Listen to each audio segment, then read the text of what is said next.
Samuel Isaiah on the podcast today. Yes, I sometimes go by Cikgu Sam. Cikgu Sam, nice. Winner of the 2022 Merdeka Awards in the category of Anugerah Harapan Merdeka. And the 2020 top 10 finalist for The Global Teacher Prize. Yeah, I saw Stephen Fry. He's the only person to date that has said my name perfectly. Even I can't say my name that way. You can't say your name perfectly. I mean, like the way he says it, it's Stephen Fry. Like, oh yeah. so I'm like, whoa, my name sounds really, really good. So. Samuel Isaiah. Perfect. Yeah. Not as perfect as Stephen Fry, but okay. The first thing that comes to mind when I think of your name, you're a Christian white dude, right? That's very biblical, super biblical. Tell people a little bit about what you do, man. Sure. So I started off as a teacher, not something that I planned to do. It was accident, I can put it that way. Yeah, so I went to the usual public schools. And, why was it an accident? It's an accident because I would say teaching is not necessarily a profession of choice. Even in a profession of choice, something that you choose to want to do from the get-go. Bro, that's very interesting that you said that, man. Yeah. My dad actually was a teacher. Oh, interesting. I forgot I was talking to someone recently, and then he said like, oh, he wanted to be a teacher. Oh, that's cool, man. Means like he's very, very smart and all. Yeah. Then I'm like, you don't understand. Back then, okay, this is probably 70s, okay, 70s like that, right? There's no options, okay? Right. There's doctor, there's engineer, there's teacher, okay? Perhaps engineer, you have to be A+ in your maths or whatever. Maybe he's not that smart. I don't know. But he was from a kampong lah, Setiawan, okay? So he got assigned to this place even more ulu than Setiawan. Setiawan is a kampong, but he got assigned to somewhere even more and way more ulu than Setiawan. You know, as a teacher, you don't really choose, right? Where you teach. You get sent to, you get deployed there. Yeah, you get assigned to a place. So I can't remember where, but it's one super kampong ulu area, and he stayed there for 1 week, and then he couldn't take it. He just left. So he ran away lah. That is kind of like my story, bro. But I stayed there for 10 years lah, eventually. So exactly. He left. You know, back then there's no phones or whatever. If you don't come, means they're like, okay, looks like we need to hire someone. You know, for these next few days, these kids don't have a teacher or something like that. Right. Yeah. So yeah, what happened, man? So I mean, I went to the usual public schools. Did quite okay. The parental expectations was to do the usual engineering, doctor, blah blah blah blah. Sorry, public schools in Kuantan? Or? In Kuantan. So the usual route, and but I think for me personally, I had a different interest, not necessarily science and technology. So the only option that I had at that point was like to apply for something where I got a scholarship that was fully paid, and then go for it. So I applied for an English teaching course, and then I was like, went for the interview, then I got it. It's like, okay, done. My parents weren't necessarily stoked. No, they weren't rich, so they couldn't afford to send me to a private college and all. So those things were not part of it. But I think for me, even going there to understand what it means to be a teacher, nothing changed. I went to university, blah blah blah, went in and out of classes. Didn't really understand what was going on until I was sent to this rural Orang Asli school, exactly like your dad. Sorry, bro. Can I ask, man? Like, you see, you know, like, let's say you want to be an accountant or what, you go to business school, okay? You go to a college or university that has that course. How is it like for teachers? Let's say you want to be English teacher. Right. So there is a few pathways. The one that I took was through the Ministry of Education. You apply, they provide you a scholarship, they pay for you everything. You go to a teacher training institution, and you are, back then it was a teacher training institution plus a university, so you go to both. That's why I met Shamir in UUM. Right now, that pathway still exists. So you go to the teacher training institution, you get a scholarship to do it, and then they deploy you to schools. The second option would be to go to a university by yourself, and then get a degree in education, and then you apply to be a teacher. So that's the usual pathway. The two pathways. Yeah. So how long do you take? Damn long, bro. Because I finished SPM, then I had to do 2 years of foundation. Okay. And then 2 plus 3.5, so 5.5, 6 years, all in. This is to teach at the secondary school level. Primary school level. I never knew it was that long. Yeah. So it's the same. I think back then, when it comes to qualification or to qualify to be a teacher, back then, I mean, like your father's time and all that, to teach in a primary school, you only need a lower qualification, like a certificate or diploma. That's it. Yes. somewhere in the late 90s or the early 2000s, that changed. So everybody that go into primary or secondary school go in with the same amount of qualifications. So that's how they raise the standards of individuals. Which is great, Which is good. Yeah, it's something they should have done a long time ago. Yeah. Okay. Yeah. So it took you 4-5 years, and then you graduated, and you just got assigned to? I got assigned. It was not something that I expected because I did my training or my practical, as they call it, in Penang Island. So I had the opportunity to teach at a normal. I'm not saying normal. A good school. It's a good school, at a good school, well equipped, and all of that. So that is where I thought, okay, this is how my life is going to be for the next 5 years or so. How long was that stint? The placement. The placement, that one was about 3 months, lah. About 3 months. So I thought that was what life is going to be. The usual trajectory for a lot of teachers would be like, go to school, get your masters, blah, blah, blah. Then after that, think about it. Do you want to go into academia, do your PhD, go teach at a college or university? That was what I thought would happen until I got sent to this school. What school was it, bro? So this school is called Sekolah Kebangsaan Runcang. Yes. And this school is nearby Chini, if you are familiar. There's this place called Tasik Chini in Pahang. Okay. Right? It's nearby there. It's basically in the middle of nowhere lah. So the nearest town to my school was about 65 to 70 kilometers away. And I am born and raised in Kuantan. So Kuantan was about 100 kilometers away. So one of the things that was highlighted in my application then, or kind of like a lot of people were talking about it, was like, initially I stayed in this nearby town, 60 plus kilometers away. But I thought I was like, what is it? Just plus another 30 kilometers. Yeah. So I stayed in Kuantan. So every day I travel to school 100, I travel back 100. So what was your reaction when you got assigned to that location? I was in like, no way. I mean, I didn't know what to expect, right? Because a lot of these things, when you talk about indigenous education, or when you talk about education inequity and inequality, blah, blah, blah, it's things that you read. Yeah. Kids don't go to school lah, nutrition issues lah, early marriages, kids who go to work and all of that. You read about this, but you don't see it. You don't live that. I understand. And when I got there, in the first few months, I was like, you know what? This is not for me, man. No. I mean, what was your reaction when you reached there? Right. When you got the I didn't know what to expect. I really didn't know what to expect so much. I remember very clearly when I got to the school for the first time. I'm like, okay, maybe this is something that I can make work. But I just didn't know what to expect, because I think I was probably in disbelief, in shock. It was quite interesting that when they sent us the letter, they told us that this is the state that you're going to go to, right? So, okay, and then I can't remember the date, bro, but you go to this government building. You go there, everybody that was going to be deployed, I think there was like about 100 of us that was just going to be deployed in Pahang were there. And that's where they give you your school. Oh, okay, I see. And then you immediately need to go. So I'm like... Immediately as in that day? Or at that day itself. Why is it like that? So weird. At the time, I didn't know how to process it. I just didn't have time to process. I was like, oh, okay. Sekolah Kebangsaan Runcang, okay, all right. Just didn't have time to process. But, okay, so bro, when... You call it an Orang Asli school. Yep. Is it actually an Orang Asli school, or it just so happens that the students are all Orang Asli? It is an Orang Asli school, where the students are all Orang Asli as well. So there is a special tagging by the Ministry of Education. There is about, if I'm not mistaken, I can be slightly wrong, there's about 90 plus Orang Asli schools, if I'm not mistaken. My first thought is, right, why do they have to separate? You know, like a normal school and an Orang Asli school. It's a good point. I'm curious because I would assume that what would be what would be ideal is they go to the same school as any other Malaysian citizen. I think that the simple answer to that would be access. You need a school that is nearby the community.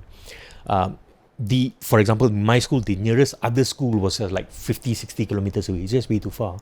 So if you build a school within the community, it's easier for the kids in that community to have access to education. I see. So that's one of the main reasons. And you could also say that the name Orang Asli School it's a secondary thing. It's not something they thought about. It just so happens that we're building this for the Orang Asli people. Right. So people just call it Orang Asli School. It's not like someone who is from 50 kilometers away, the next town, wants to go to that school. They'll say, no, you cannot come. Not necessarily. If you live nearby, you can have access to that school. Yeah. You also, but exactly that's the point. Yeah. So I'm someone. Obviously, I'm meeting Orang Asli kids and all. I'm super foreign. I have met people before, but they really came here lah to the city. They graduated, went to a KL uni like that. Yeah, but how's it like, man? Like, these are primary school kids. You know, they spend most of their lives really in the super rural areas like that. For me, I think I have to reflect back to when I went to school, and when we were in public school, so I was in a public school at least.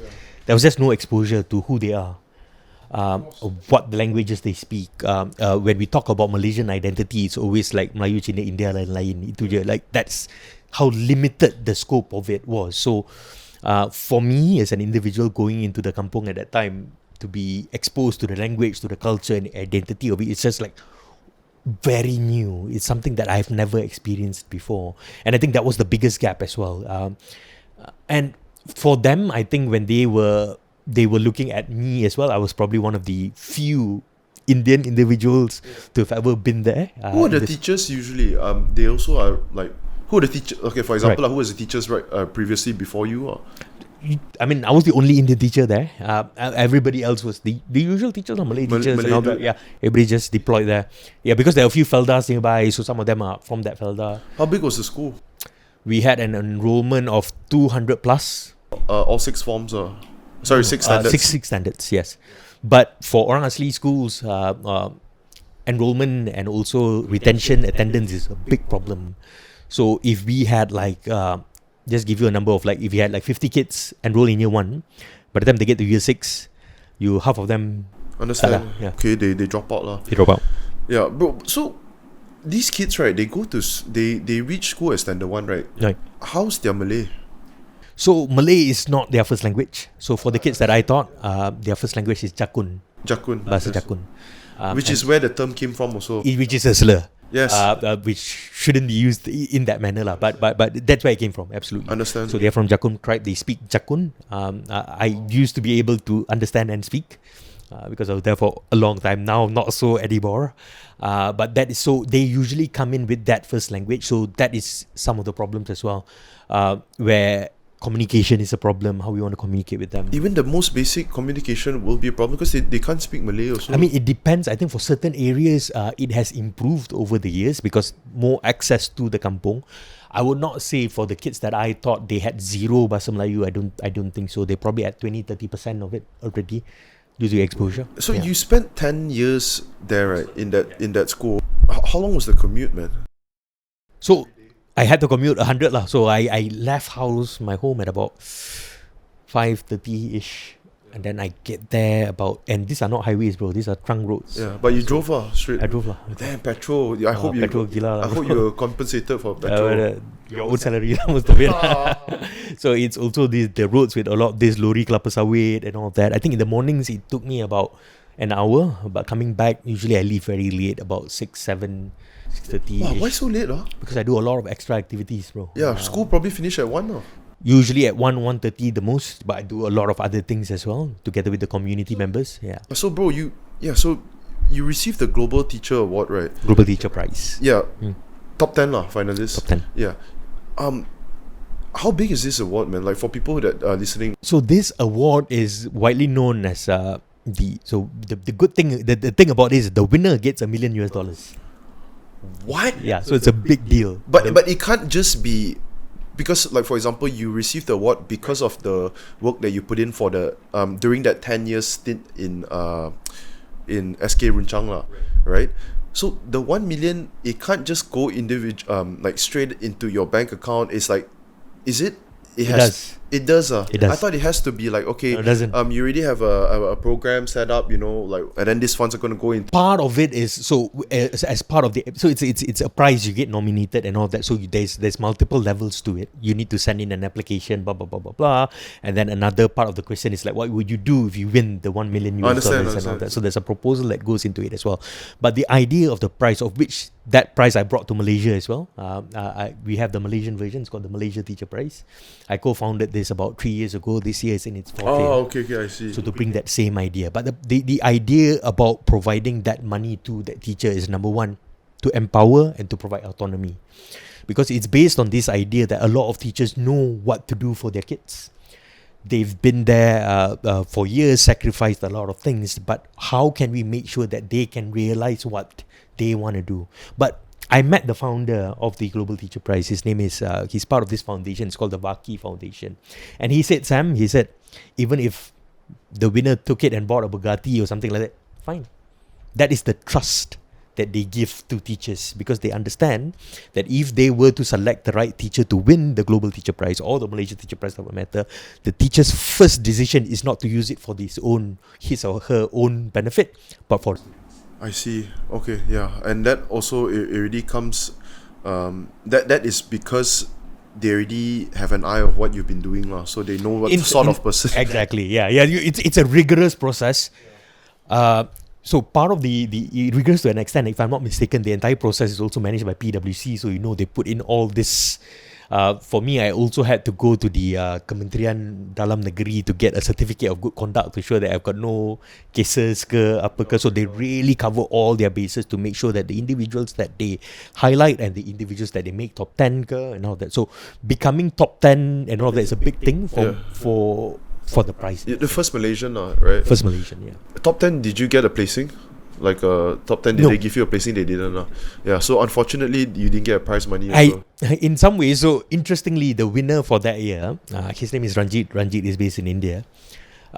His commitment was, if I won $1 million, I would split 50% of it with the rest. All the top 10 now? The other top 9. Oh damn! Yeah, so did he follow through with his He words? did follow through. So I do receive a certain amount every year, and I contribute it back to the school that I taught in and a few other initiatives around. Understand? Yeah. But let's talk more about the work that you did, what was it like? What was it that made you recognized in the Global Teacher Awards? Bro, I was initially just a very normal guy, just going to school and all of that. And Yeah. I told you the first 3 months I wanted to quit because I saw that it's not going to work. The problems in the community that I saw that at that time was just too much. For example, some of the things that the teachers would tell me, like, kalau budak dapat A, potong jari lah. Kalau budak ni... And these are your colleagues, Literally. So there was this, I think, beyond the idea of the infrastructure in the school and the access to quality education for indigenous schools, I think one of the biggest problems that I had to face, or I saw was the biggest problem, was the mindset, the mentality. Of the staff. Of the people around, and also it became very sad that the kids themselves adapt or adopt this idea that they are not good enough. They're not worth. Yeah, understand. They will literally tell you, sir, saya tak boleh buat, saya bodoh, because everybody technically around them tell them that you're bodoh, you're just Orang Asli, you cannot do this. That's really fucked up to hear, bro. And it's really tough because I think then from that point. So my kids had this saying lah. It's in Bahasa Jakun, right? So it's called Kampak Naho, which means saya tak tahu. So for everything you're trying to teach them, immediately there is the they will just reject it, saying that I don't know. Do they say it with a smile on their face? Yeah, they're just not a care in the world. Just kids, they're happy, they're carefree. I don't know. So the people that I saw then took that as an excuse to say that, you know what? What's the point of doing anything? They don't want it anyways. Understand. Yeah. You're talking about your colleagues. My colleagues, and generally, if you look at the research when it comes to Orang Asli education, it's widespread. It's not just my school. What about the principal in your school? Yes, so the principal in my school, I think I had good principals that allowed to support me in what I was doing and all of that. But I think generally that mindset part took a toll because it's years and years. So even if you had very good teachers sent to that school, it's very tough for one individual to stand out and say that, no, we're not going to do this the same way anymore. Let's transform everything. It was really tough, man. It was really tough at the time. Okay, so how come you decided to stay and do something about it? So in the first 3 months, I wanted to leave. I'm like, you know what? I've got dreams and visions. I want to do something with my life, and this is not it. I was selfish because, for everybody, at one point, you told me about your dad as well. In that sense, you realize that this is not working out for you, leave. But I think Did you also... fucked up to say this, man. But did you feel like you were wasting your time? I was.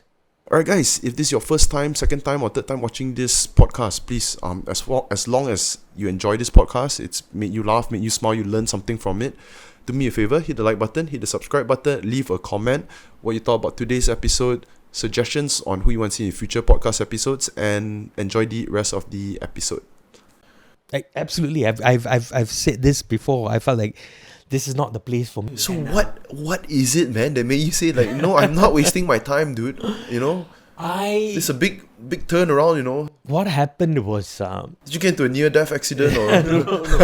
I think there were instances within the 3 to 4 months that I was there initially that I started getting closer to the community, and as in you speak with their parents. Do you meet with the parents also? Yes, absolutely. They are great friends. So there's this thing called in Orang Asli Kampung lah. It's called joget. So Joget. it's party lah, right? So nice. I'm one of the very few that gets invites to jogets.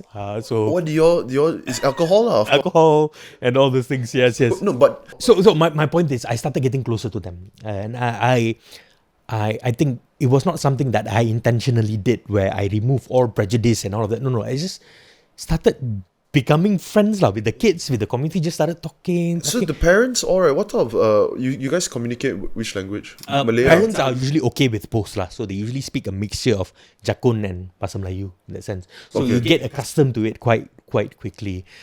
So I started just diving into their livelihoods, and I started realizing like, hey, all these things that everybody is saying about them, like they cannot learn lah, they cannot this, it's not true. It's like, it's not true. And then I started getting more and more convinced that actually there's a reason why I'm sent here. God, the universe, or whatever it is has put me here. And let's try doing something about it lah. And I started by making sure that whatever that I was doing in the classroom was good for my students. That's how it was actually going to work and it was effective. I didn't know. I didn't have that vision that I didn't from the beginning. It wasn't about like, I'm going to do the best things for my kids, right? It wasn't there. I was just like, let's teach lah. Let's learn. Let's figure it out together. But the more I started doing that, Brian, the more I saw how whatever ideologies that I had about learning, be it from my own experience, how I learned, and also from what I was taught, I had to completely cast aside. I had to learn from my kids how they learned. I had to learn from the community how they learned, how they preferred learning. And that's where the moment my mindset changed, the moment I started seeing it from their perspective, that's where it all changed. Yeah, okay. Could you give me some examples of your methods, your teaching methods that was effective with them? Right. So if you're looking at research in that sense, a lot of it shows about that. The Orang Asli community, they learn a lot from stories. It's like experiences that were shared from the great-grandfathers of how to do things. And it's very much something that evolves around being very hands-on, experiential learning. Instead of the usual construct of a classroom, kids sit down, open book, write. They don't learn that way. And in fact, a lot of new teaching practices and pedagogy and methodology these days are talking about how to learn, you need to figure it out. Yes. Something that I want to talk about later also is Montessori education. I haven't told you this, but I have a diploma in childcare education. I didn't tell you this, right? Wow. So it's Cikgu Brian as well. But bro, this was the same, kind of same like you. It also happened by accident. Right. No, but yeah, so you managed to, one of your achievements was, I think they had an English passing rate of 30%. Right. You managed to bring it up to above 90%. There was 1 year, it was 100%. That's great lah, bro. Awesome, man. But that one took many years to do. And is this, what level was this? How old were these kids? Usually I started I will teach them as 10 years old. So that stats, those data came from their year 6 exam, the UPSR exam. UPSR exam? Yeah, UPSR exam. It was a high stakes exam. Can I just ask, I don't know whether you know, but let's say based on the previous years, alright, how do Orang Aslis fare for like UPSR, just apart from English lah? Right. Generally, it's below par. Generally, it's below par. It's about I would say, if you're looking at there's no A's. Keseluruhan mata pelajaran, that means all the subjects that they take, they pass for it. It is far beyond below the national average. Below the national. There's no A's basically. You have here and there lah, but it's a rare occurrence. That's why you have teachers saying that kalau budak dapat A, potong tangan, potong jari, and all of that, right? So, but for my kids, so to achieve that, it took us a few years of intense work from the classroom, be it what we started doing and learning together. We incorporated a lot of environmental stuff. I started an initiative also called Sekolah Pokok or Tree School. Basically, just learn outside. Tree school. Okay. Oh, okay. So you guys are learning in the outdoors. Outdoors. So we incorporated a lot of sustainable development stuff then. This was 2015, 2016. Yeah. So can I also like basically whatever you're teaching, because I know teachers that teach in primary schools or whatever, they have their curriculum and their guidelines of exactly how you are supposed to teach the students. You weren't doing that, like, and in some sense, yes, lah. I had to challenge the status quo then. Understand how things were being taught. I got into trouble for it a bit initially, because they were telling me like, are you teaching them arts or something like that? Because I used a lot of music as well. I taught the kids to play the ukulele, so we did an initiative where I crowdfunded for it, and then we started bringing in kids. So I taught like 200-300 kids to play the ukulele in a few years. I saw you even had iPads and yes, we transformed a classroom. At that point, this was 2015, if I'm not mistaken. Runchang, is it? I say Runchang? Yeah. So it was like a full, because I had, after a few years in that school, I'm like, you know what? Why can't my kids deserve access to quality stuff like the kids in Kuala Lumpur do, or in the best international schools? So I had that vision. So I equipped the entire classroom with full-on iPads, tablets, and all of it. There was this guy, this singer, Ultimate. Local singer. He's famous for this song, Kalau Aku Kaya Hari-Hari Hari Raya, back then. Yeah. He's now YB. He's a politician now. Yeah, he's a politician now. So he helped me then with the crowdfunding. So it's a random story, bro. I just went on Facebook, right? I was doing this crowdfunding thing, blah, blah, blah. Didn't get much traction. So I just, who can help me? Then I was like, I followed Ultimate because he was into bikes and stuff. Send him a message and he was like, okay, Sam, let's do this. And the target at that point was to get about 3,000 ringgit. We eventually collected about 40,000 ringgit. Wow. Yeah. And how many iPads did you buy? Every kid I got one. So we had about 40. 40 iPads? It was not an iPad. It was the more, I think it was a Lenovo something, a tablet. Yeah. Yeah, but bro, so you guys I assume how many classrooms are there in that school? We had 2 per year. 2 classrooms only. Two classrooms, yeah. And most of the classrooms are not tak penuh lah. We have about 20-25 per kid. Okay, so but the iPad's only for specific 2 classes because you wanted it's like sort of like a test. Yes, so we created it like a hub lah. So anybody who wanted to use it at that point could use it in that sense. Okay, these Orang Asli kids, right? I want to know, like, do their parents have phones? Now they do. Is this a stupid question to ask? No, it's fine. I mean, a lot of them do. Back then. Back then, not so much. Even for me, when I first got to the school, got no line, bro. So initially, the first few years. So when you say you got to know the parents, hang with them all, that one is all just you see each other after school. Traditional house to house. Go chat with them. Go to the places. So they also have this. They play some traditional games. They have this. I think it's called Bangkong. It's kind of like a traditional Orang Asli card game. Very interesting. Do they use normal cards?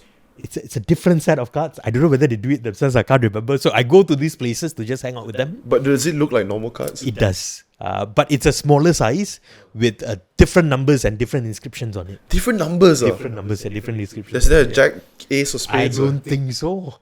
But it looks a bit more like it's a combination of those things. I understand. Yeah, quite similar. But I think they made it their own. Oh my god, let me guess. You all played King's Cup. So it's to be in those places lah. To be in those places, to be able to and the key point in this lah, bro, I think is fundamentally about trust. When you look at Orang Asli education in communities like this, they often see education or schools in that sense as interference to their identity and to their culture. Oh, they actually look at it. I never heard about this perspective. But why so? Why do they believe that? Outsiders come in, tell you what to do, how to live your life, what is best for you. Your language is not good enough. Your adat and your cultural practices is not. It's like colonizers lah. In that sense. So there's always this distrust between schools and community members in some ways. I listened to Siti Kasim. Sorry, I didn't listen. She also came on my podcast, right? So I asked her about the Orang Asli situation. She has I do. handled a couple of cases. Have you met her before? I've not met her, but I've seen her online. Yeah, but anyways, she's handled a couple of legal cases, issues with Orang Asli community. So she's sort of trying to fight for them. She told me about how they view Jakwa, right? And she says that to them, right, they're scared of Jakwa. Of course they're scared because they're like the people with power, authority, like that. And they don't really trust Jakwa. They're sort of like, they just want to be left alone. Is that, do they ever talk to you about Jakwa? But I mean, Jakwa is Jabatan, for those who are not there, Jabatan Kemajuan Orang Asli, Jakwa. So basically they are in charge of well-being of the Orang Asli community. Yes. And I think in certain communities that I've seen very active Jakwa, due to the officers are just very involved with the school, with the community and all that. But I think generally, not just Jakwa as an institution, not to just isolate them, but generally, there is that distrust to any form of institution. And this goes on through Orang Asli rights, through education, to every different parts. So it's complex in that sense. So I don't know, I forgot already, I can't remember the numbers, but couple of million every year is allocated to Jakwa, like that. And Siti Kasim was saying like she thinks they don't do shit with their money. I don't, of course I don't believe that Right. Okay, Right. Not, they have to do something Right. If not they won't be giving money like that But did you actually meet any Jakwa people while you were I there? do. I'm quite close with some of them as well. They work quite closely in my context. So I've also had the opportunity to go to a lot of different Orang Asli communities in the time that I was there in that school. These are nearby. No, different states as well. Perak, I work with the state government there to share the best practices of what I was doing there as well. Sorry, so this is post your stint in SK? While I was still there. So the Ministry of Education at that point, together, we designed a few initiatives together. We came up with modules that how it worked with my community and my kids, how it could be brought to different communities and all of that. I did a lot of teacher training also for different communities, different states, different schools. There's also a teacher training institute in Pahang that specifically works with Orang Asli communities, whereby they enroll Orang Asli students to then be sent to teach as teachers to Orang Asli communities as well. Since we're talking about the education system, right? Like, what do you think about our Malaysian education system? General point of view, your thoughts.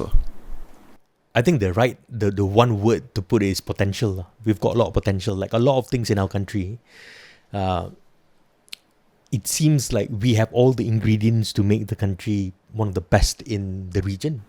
Be it our economy, be it our education, be it tourism, be it everything. But for some reason, we are not there. And when it comes to the education system in that sense, I've also had the opportunity to study different types of education systems in the world as well.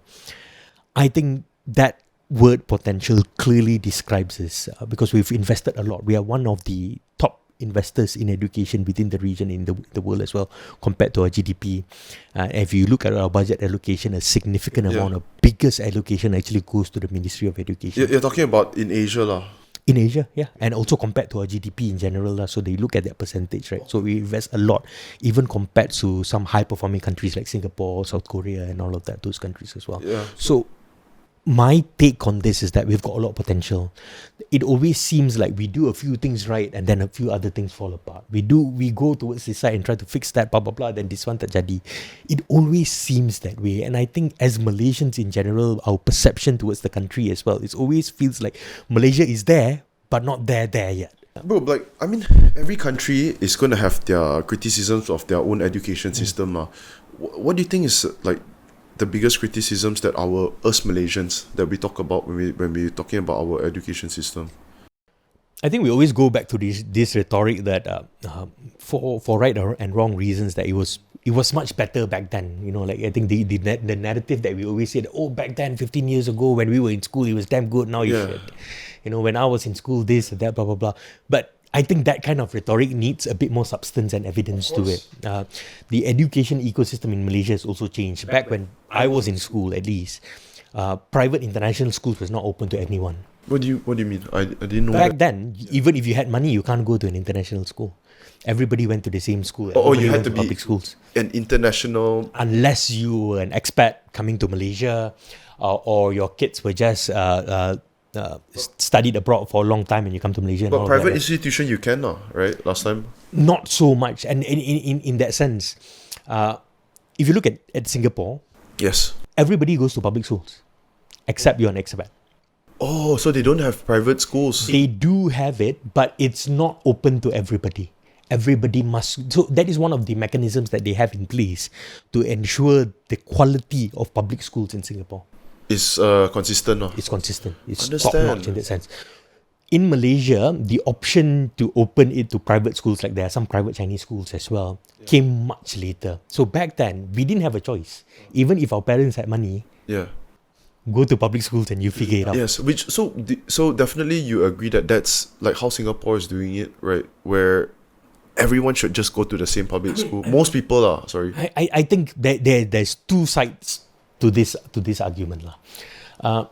I think in Malaysia, what makes it good is that there's this idea about democratization of education, in the sense that You're talking about having the options. To having choose. options. And for me, if you have options and you can afford it, that's great. And it's not just the price point, it's the type of education you want your children to have. You want your child to go to Montessori? Go. You want your child to go to a more STEM science related education punya thing? Go. You want your children to grow up a bit more hippie? There are these options that are available, which is good. But that should not discount the idea that the public school system or the quality of public education Can be a lesser option. Yes, exactly. That should not be it. But a lot of people are right now looking at it from that perspective alone. Now the question would then be that is the quality of education in public school on a decline? Yes, and also that could also be a very generic statement, because back then. Sorry, why? I've heard this narrative. Of course, people say that all the time. Yeah. They say that in any generation. Correct. But why do you think people are saying that now, lah? Because I think that there's an increased awareness. First thing we talked about choice.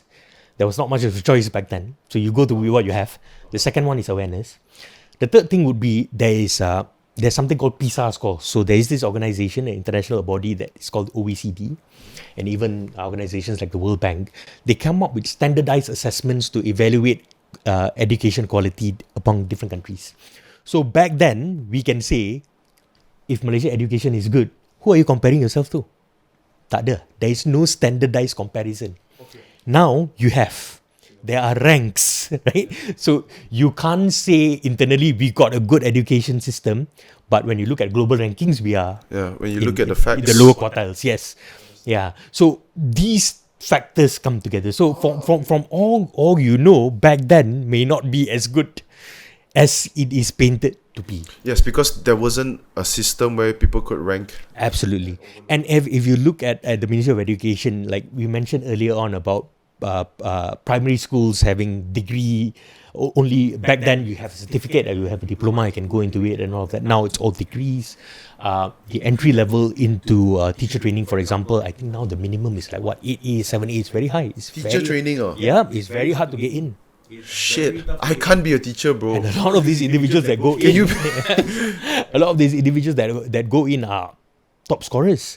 So they have increased that entry level as well. So this is something that I don't know whether a lot of people don't know lah. I certainly did not know this lah. But hearing that it seems really, really like a really good thing right now, that you have to be so qualified, and really someone who's well educated to be able to be an educator. Yes, I think those are the fundamental things that the government has been doing over the years to increase the quality of education in Malaysia.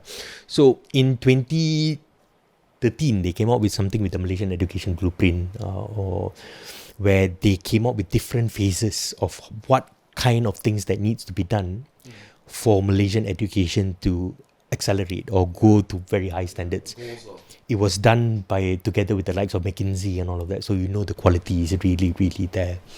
A few things that came off that entire initiative was looking into the autonomy of schools, teacher quality, leadership training, access, infrastructure and all of that, foundational learning, improving continuous professional development for teachers as well, because back then, once teachers go into school, there is no continuous development, like whatever that they understand. So they don't get fresher ideas or better methodology techniques to do in school as well.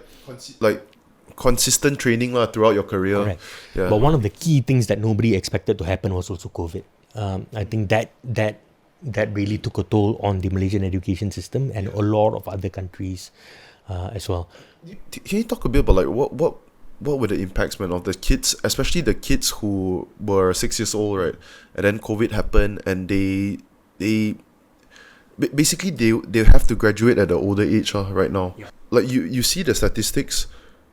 Are these kids like falling behind in their results? Absolutely. One of the main stats that came out was something called it's called learning loss, because of their first 2 years, foundational years, was disrupted because of COVID. First 2 to 3 years was disrupted. So they carried on with school, but it's online. It's not really school. It's not really school. For a lot of reasons. Yeah, right? and then when COVID finished, then they have to, let's say they go into standard 3 straight away like that, and the first 2 years were all online. Yeah. So learning loss it's defined by the number of years that they have missed school, blah blah blah blah blah. But one of the key factors was they looked at the ability of kids at the age of 10 years old to read and understand a simple text. Okay, and the stats for Malaysia, I think generally across the world, pun quite bad, but the stats for Malaysia was quite bad. 4 out of 10 kids, 10-year-old kids, can't read and comprehend a simple paragraph. Yeah, that's quite crazy. That is alarming. So the government actually came out with an initiative to address this last year. It's called the Learning Recovery Initiative, whereby they assigned a significant amount, I think it's about 100 million ringgit, to really address this part where, one of the key things that came about with COVID was the kids' inability to read. Which country do you think we should aspire to be more like? Which education system, and why? Right. So because there's going to be pros and cons, right? Right.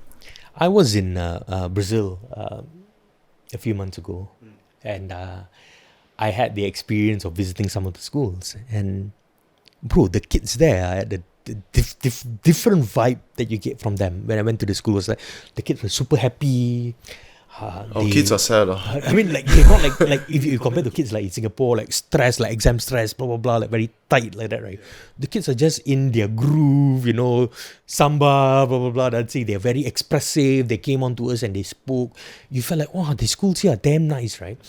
And then a few months after my trip to Brazil, I was in Singapore, and there was this event where one of these individuals from this organization called OECD, he looked at this key data points which I found very interesting. For countries in South America, they did a study that some countries like Brazil, Chile, Argentina, the kids are super happy, very fulfilled. That means their well-being, right? When you ask them, how do you feel about going to school? Like, damn happy, damn excited, I know what I want. Oh, wow, damn good, right? But their academics, longkang lah. Oh, what, really? Their academics, longkang. It means they're having fun, a lot of fun in school.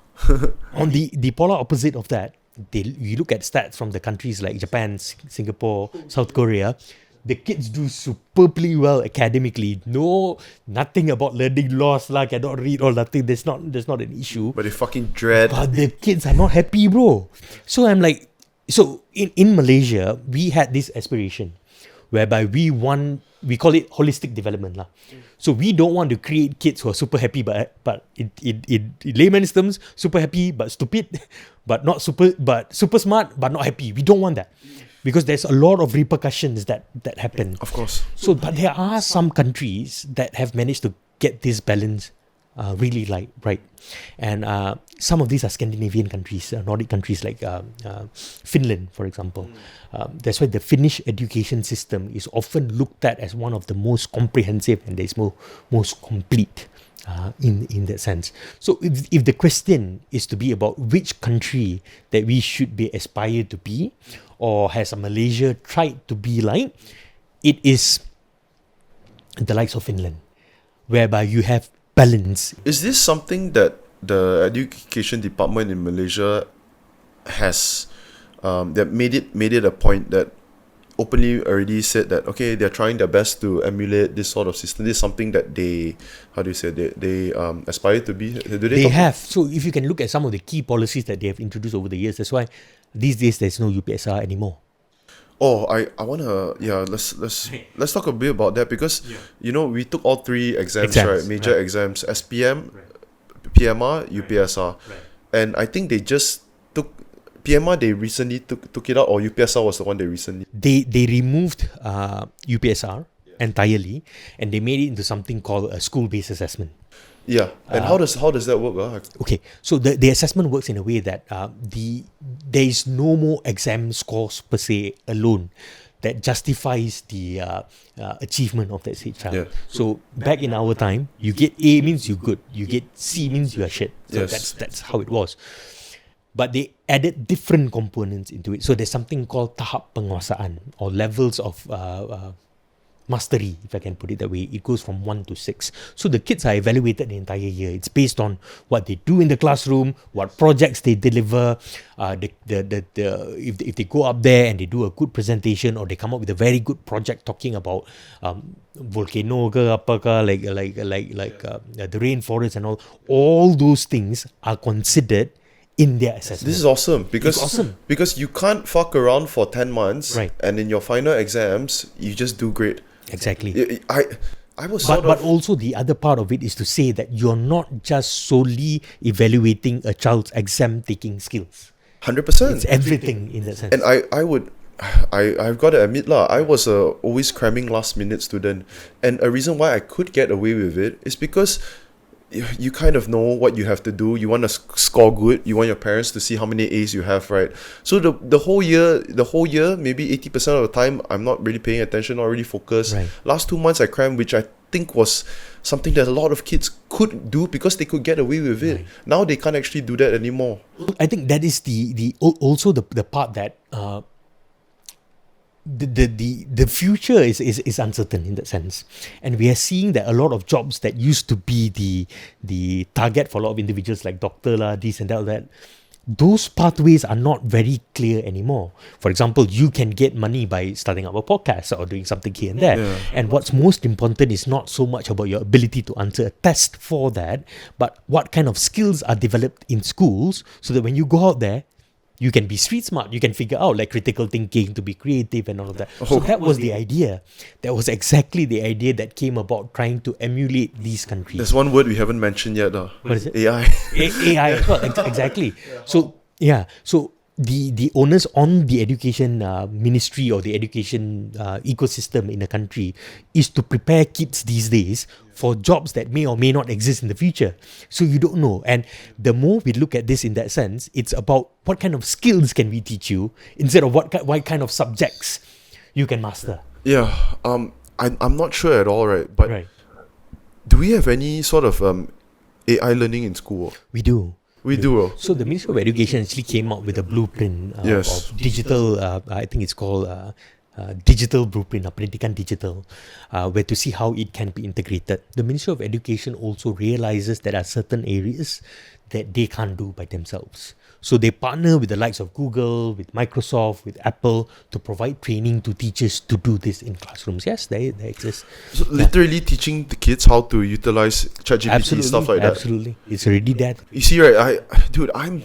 If that is awesome, because you see, I'm not someone that uses ChatGPT often, and it's something where I realize like it's a skill. The reason why I don't use it is because I'm not good at it. Right. You know, Right. and if I were good at it, it just becomes a habit. It's like using Waze to Right. drive, you know. Right. But then you don't know how to operate Waze. Right, Then not you to- won't use it. Exactly. Oh, and I think for AI, it's that another level, but the types of prompts that you provide that AI to do. I was reading recently about the idea about whether AI could replace teachers. In fact, a lot of evidence are showing that the more AI is prominent, the more teachers are necessary. I think that's inevitable, man. Right. No. I mean, so the point that I'm getting into that, the more AI is there, AI, the way AI is right now, it simplifies everything. And when it simplifies it in that way, you don't learn the skills. You're talking about this how it simplifies your critical skills thinking as well. Exactly. So you need that teacher to say that, hey, this part you can do the AI, this part no. You need to develop that skills. Of course.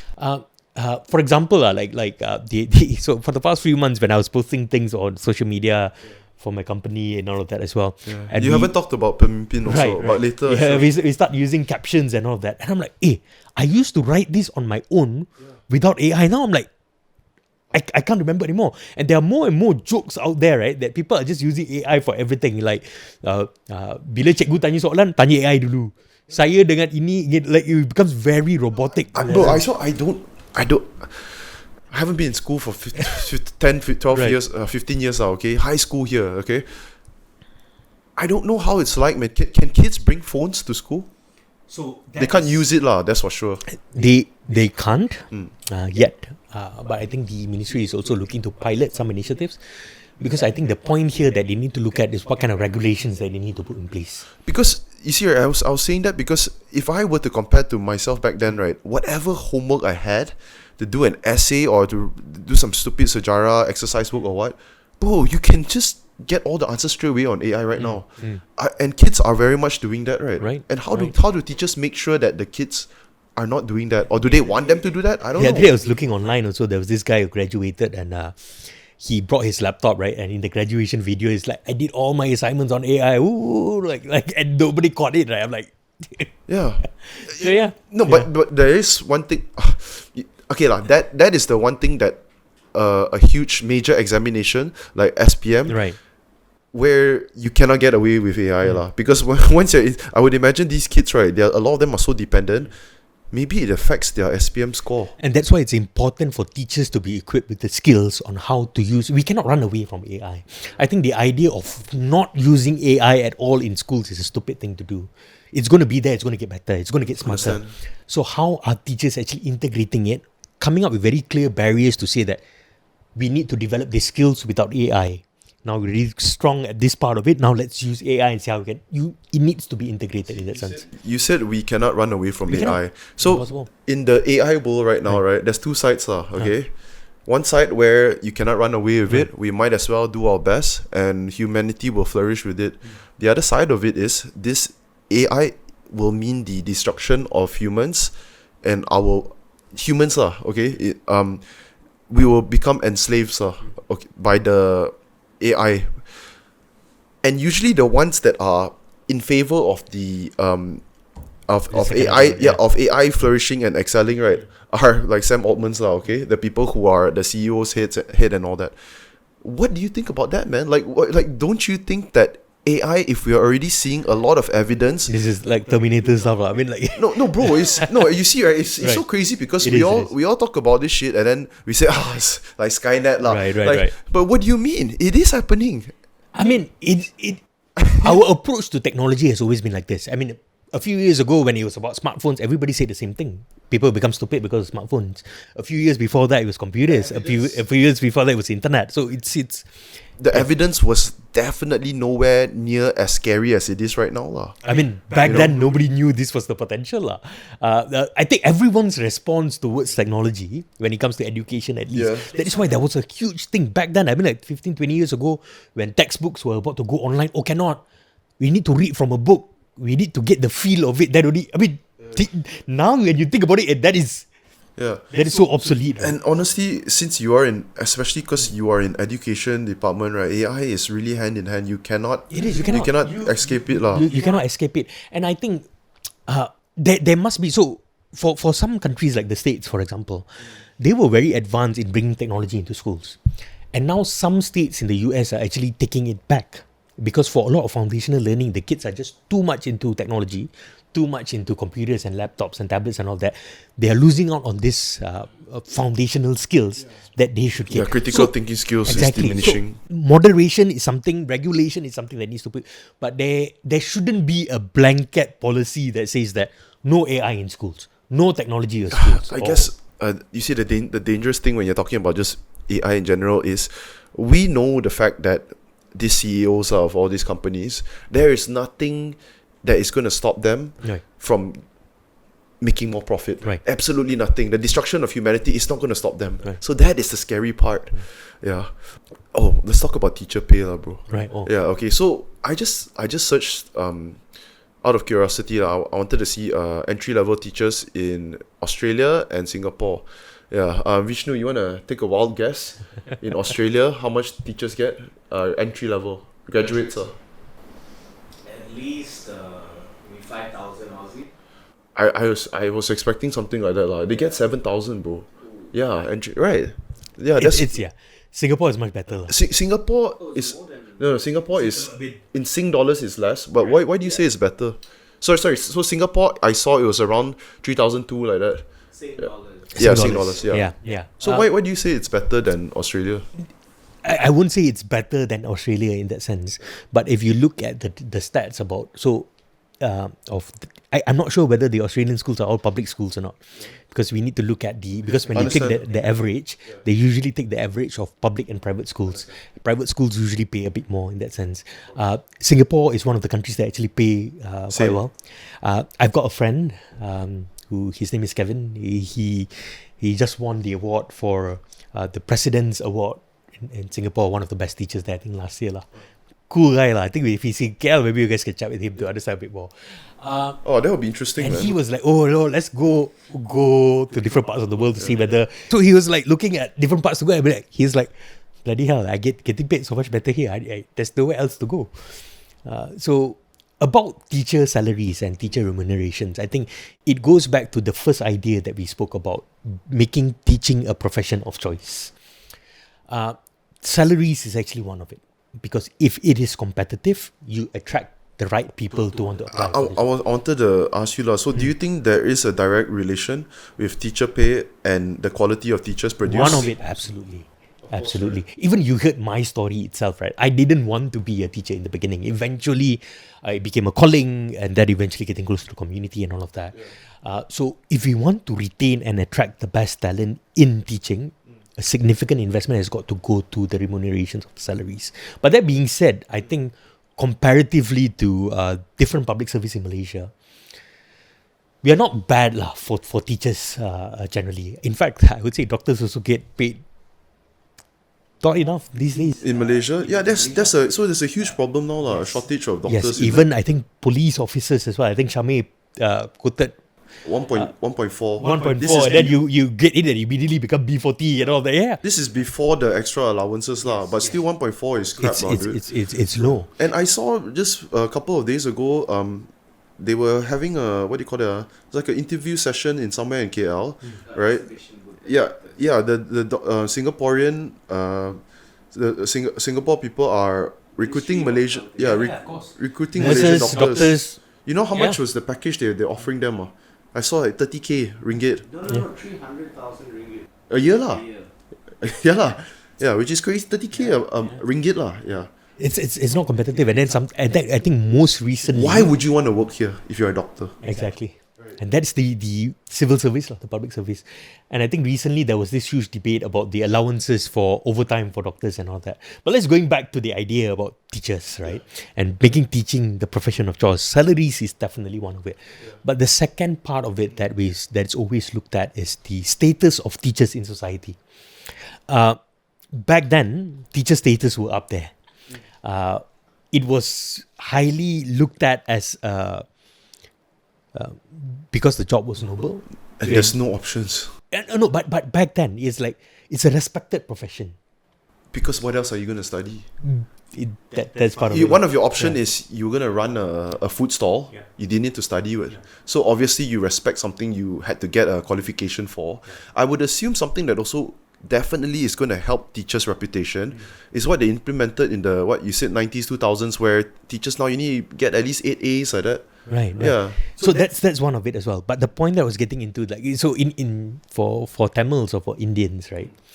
When we look at how we put teachers up there, it's bro, you need to help me out. It's father, mother, God, father, teacher. How's it? A God teacher?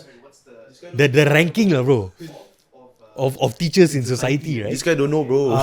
No. It's a very valid saying, right? Like, you also don't speak Tamil. A bit, bro. Oh, same like him. Yeah. Yeah.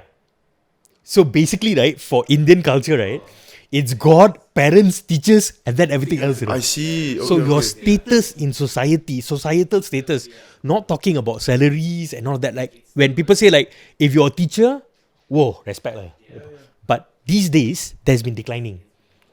And there's a lot of data, or more recent data, that's showing that the higher the status of teachers in society, a combination of these salaries, a combination of whether it's looked at as a respectable profession, it has got a direct correlation to student learning outcomes. Yeah, because quality of teacher also. Quality, and also just that perception, that belief and that trust. If I send my kids to this school, settle, because that teacher is there. Cikgu Brian is there. Cikgu Sam is there. This cikgu is there in that sense. Yeah, so me and Shami were talking about this because it's fucking weird if you just suddenly think about it, right? Like, people with such important jobs are, teachers, police, right? We were talking about that. Will get shit pay, right? And also, I feel like doctors is not too far away because these are really, really important professions that help bring up a society. Doctors, of course, look after the society, but teachers its impact is from the very, very beginning. Like a kid, how they grow up to be as a person, it all depends on the education that they receive at a young age. But I think this is also related to something that you brought up earlier about the perception that teaching is an easy job. That's something that everybody can do. It's easy, probably, maybe because people think back about the lousy teacher that they had in school, so they think it's easy. They be like, you know what, I cannot do anything else, just try doing teaching. Personally, right? I have horrible attention span. Most of my learning was I was fortunate enough to have tuitions, for many subjects. So most of my learning came from that, where it's a bit, it's more concentrated, more focused, less students. Yeah, so I never thought that teachers was an easy job, especially teaching a class with 30 people. It is. So, I always say this, that if someone were to ask me what makes a good teacher, it's a combination of two things. Number one is very high skills. Very high skills, not just about subject matter expertise, whether you're a chemistry teacher or a bio, or an English or BM maths teacher, that's one. But how do you teach? That's very important. How did Sam came out with all those different kind of solutions, those contextualized solutions that suited his kids? How do you actually pivot and listen to your students, gather data, create something that suits for them? These are the things that makes a good teacher apart from something that is someone that just is just good at their particular subject. That is one. The second part of teaching as a profession itself, I think it's a work of heart. It's a lot of heart into it because you work with people, man.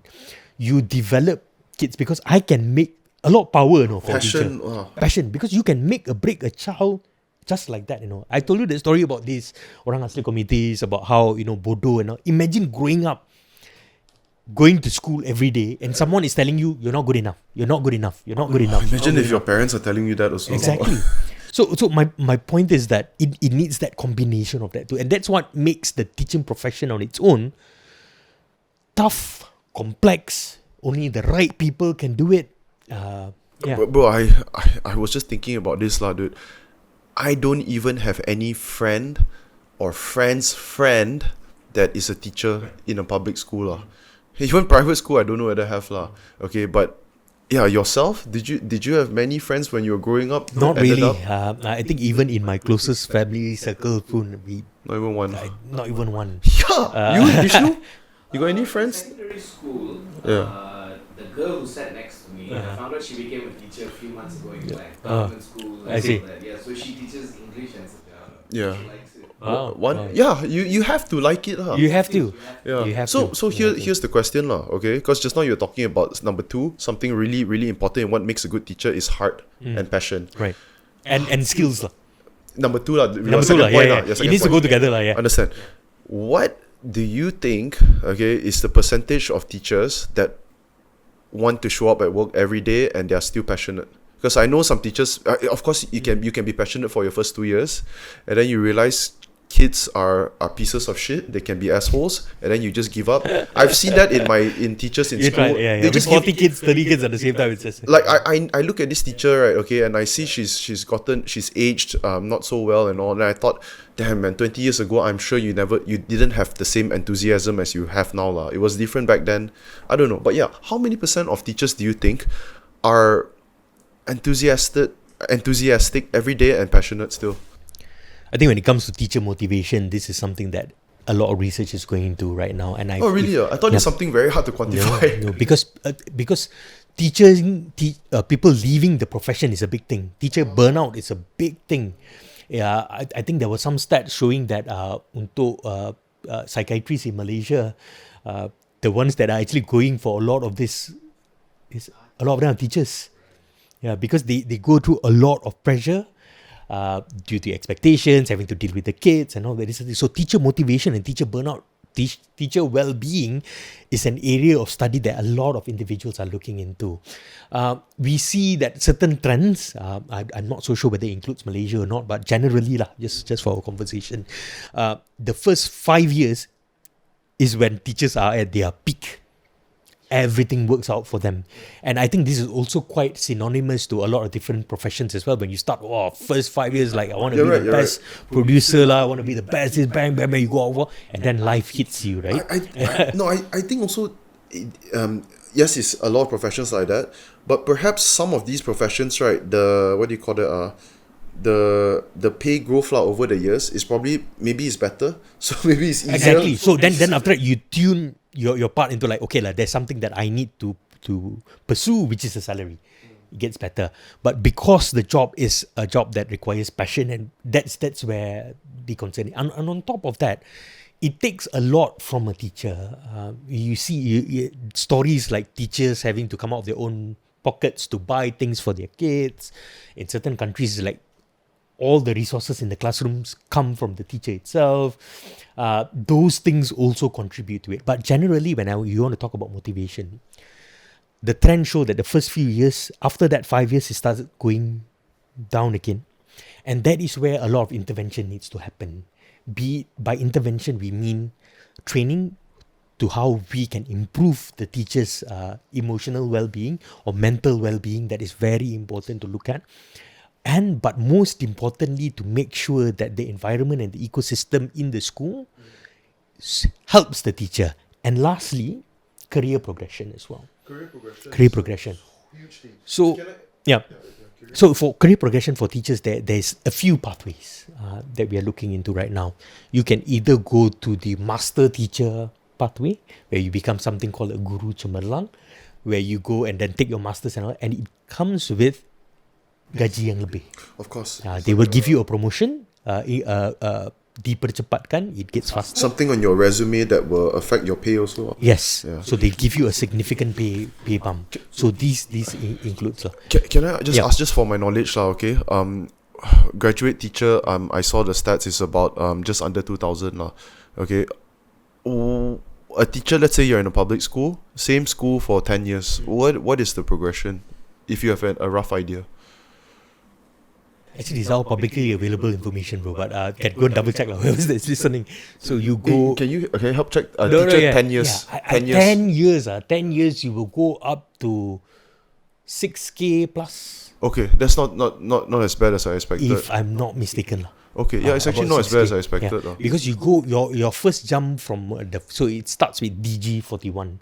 They just changed it, but I can't remember exactly. So this are your grades. So you start with DG41 to 44. That takes 8 years to get there. But for private schools also, it's actually quite low, no? Like you say, it's not too far from public school teachers. Not too far at all. And in fact, a lot of my friends, some of my friends who are in private schools, get shortchanged a lot because you're not white, because you're not Mat Saleh. We don't want you to go. Yeah. And they don't have that very clear structure. Kenaikan tahunan or yearly increment for teachers in public schools are quite standard. But also your friends in private school, they cannot complain because obviously the environment, facilities, everything is better. In some sense. No, I mean, where else would they go to? That's what I'm saying. The teachers... Over here they did say, if you have a master's degree or something, it will range from 3 to 6 years. Right. Do you check like 10 years? Let's say they got 10 years experience. If for public schools you have So if you're googling great gaji guru, his googling skills not so good. No. You just need the right terms So if you Google great gaji guru, it's about that range But again, it's teaching has also been viewed, especially in public schools, as a comfortable place to be. So I resigned after almost 9 years, 9 years plus 10 years, and a lot of people thought that was a very stupid thing to do because what it provides, you have that great gaji and all of that. It provides security. That means for the next 30 years of my life, I'm under a pension scheme. Oh, this is only after 10. How many years? So it doesn't say Right. 10 years, it depends on the grade. The that grade, you get. yes, So yes. the highest grade is 8, and that's anywhere from 5,400 to 10,500. Okay. Right. So that's the highest grade, which is great. How do you achieve grade 8? So there's two ways to do it. Now, number one is time based. So every year you will get closer. So from this is the new grade. I'm not really familiar, but the first. So as you enter as a teacher with a bachelor's degree, you will be DG 41, and you go from DG 41 to DG 44. It takes you 8 years to go there. So every year there's a yearly increment. I think it's about 250 ringgit. Unless the government does something called a pelarasan, where they review everything all together. And by the time you get to your 8th year, then you'll get a pay bump reflecting your new grade. And then you will start from DG44 onwards. And then different allowances come in with different rates and all that. So when you're at DG 54, which is the highest, The highest, that is Was it called DG54? 54, that's the highest, you can earn up to 13,000. 13,000. So the end, that is like retirement already. So the top management of MOE right now earns that lah. Oh, okay. I thought they earn a separate one because they're not exactly teaching in the... No, the same. They fall under the same grade. Oh, okay, So okay. if you compare to corporate, jauh memang very far lah. Because if you're putting like 15,000 for 30 years of service, corporate 10 years you will get there already. Yeah, yeah, When understand. you retire, you still get your pension, which is half of it. Which is half of that. Yeah. Until that lah. Yeah. But that is why when there is a lot of there's a push for the remove of the pension scheme, that is why there's a concern whereby when you remove that benefit from it, you will Sorry, I'm not informed on this. Remove completely? Right. So if you follow like the KJ and Keluar Sekejap and all that, some of the things that they are trying to propose is that the government spends a lot of money when somebody chooses a pension scheme. Because basically, about 30-40 years of that individual's life, you have to pay for that person. Yeah. KWSP is an option. It's an option. So when you go for a pension scheme, as long as you're in service, post-service, once you retire, you're done. From that point of your last salary, they will pay you half of your salary until you die. Yeah. That is the scheme. So there is a call to remove that because it takes a heavy toll on the government. What is the alternative that people Everybody suggest? do KWSP. Now, when that happens, there's an argument which says that when you do that, you remove already you kerja kerajaan, you gaji rendah, you remove that security. Why would the best and brightest in that sense apply to be a civil servant? That is the argument. Yeah, it's less motivation for It's less people motivation. Yeah. Okay. Let's talk about the. I told you earlier, right? I was in early childhood education. Right. Yeah, I actually have a You know about this? diploma. Oh, okay. Surprisingly, Bro, he's listened to 50 episodes at least. What made you do it, man? Yeah, good question, Yeah. man. Yeah, so I actually was in business school. Okay. Business school, and then I applied for.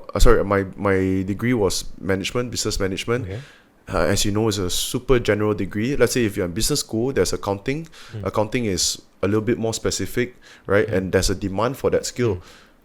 Business management, right? What does it actually qualify you for? When you graduate, are you able to manage people?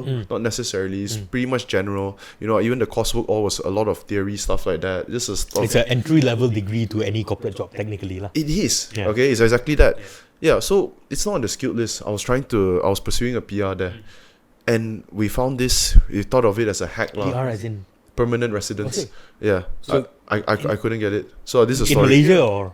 Australia. Oh, I see. Okay. Why okay. would I pursue? I don't know. I thought you were Australian, pursue PR here.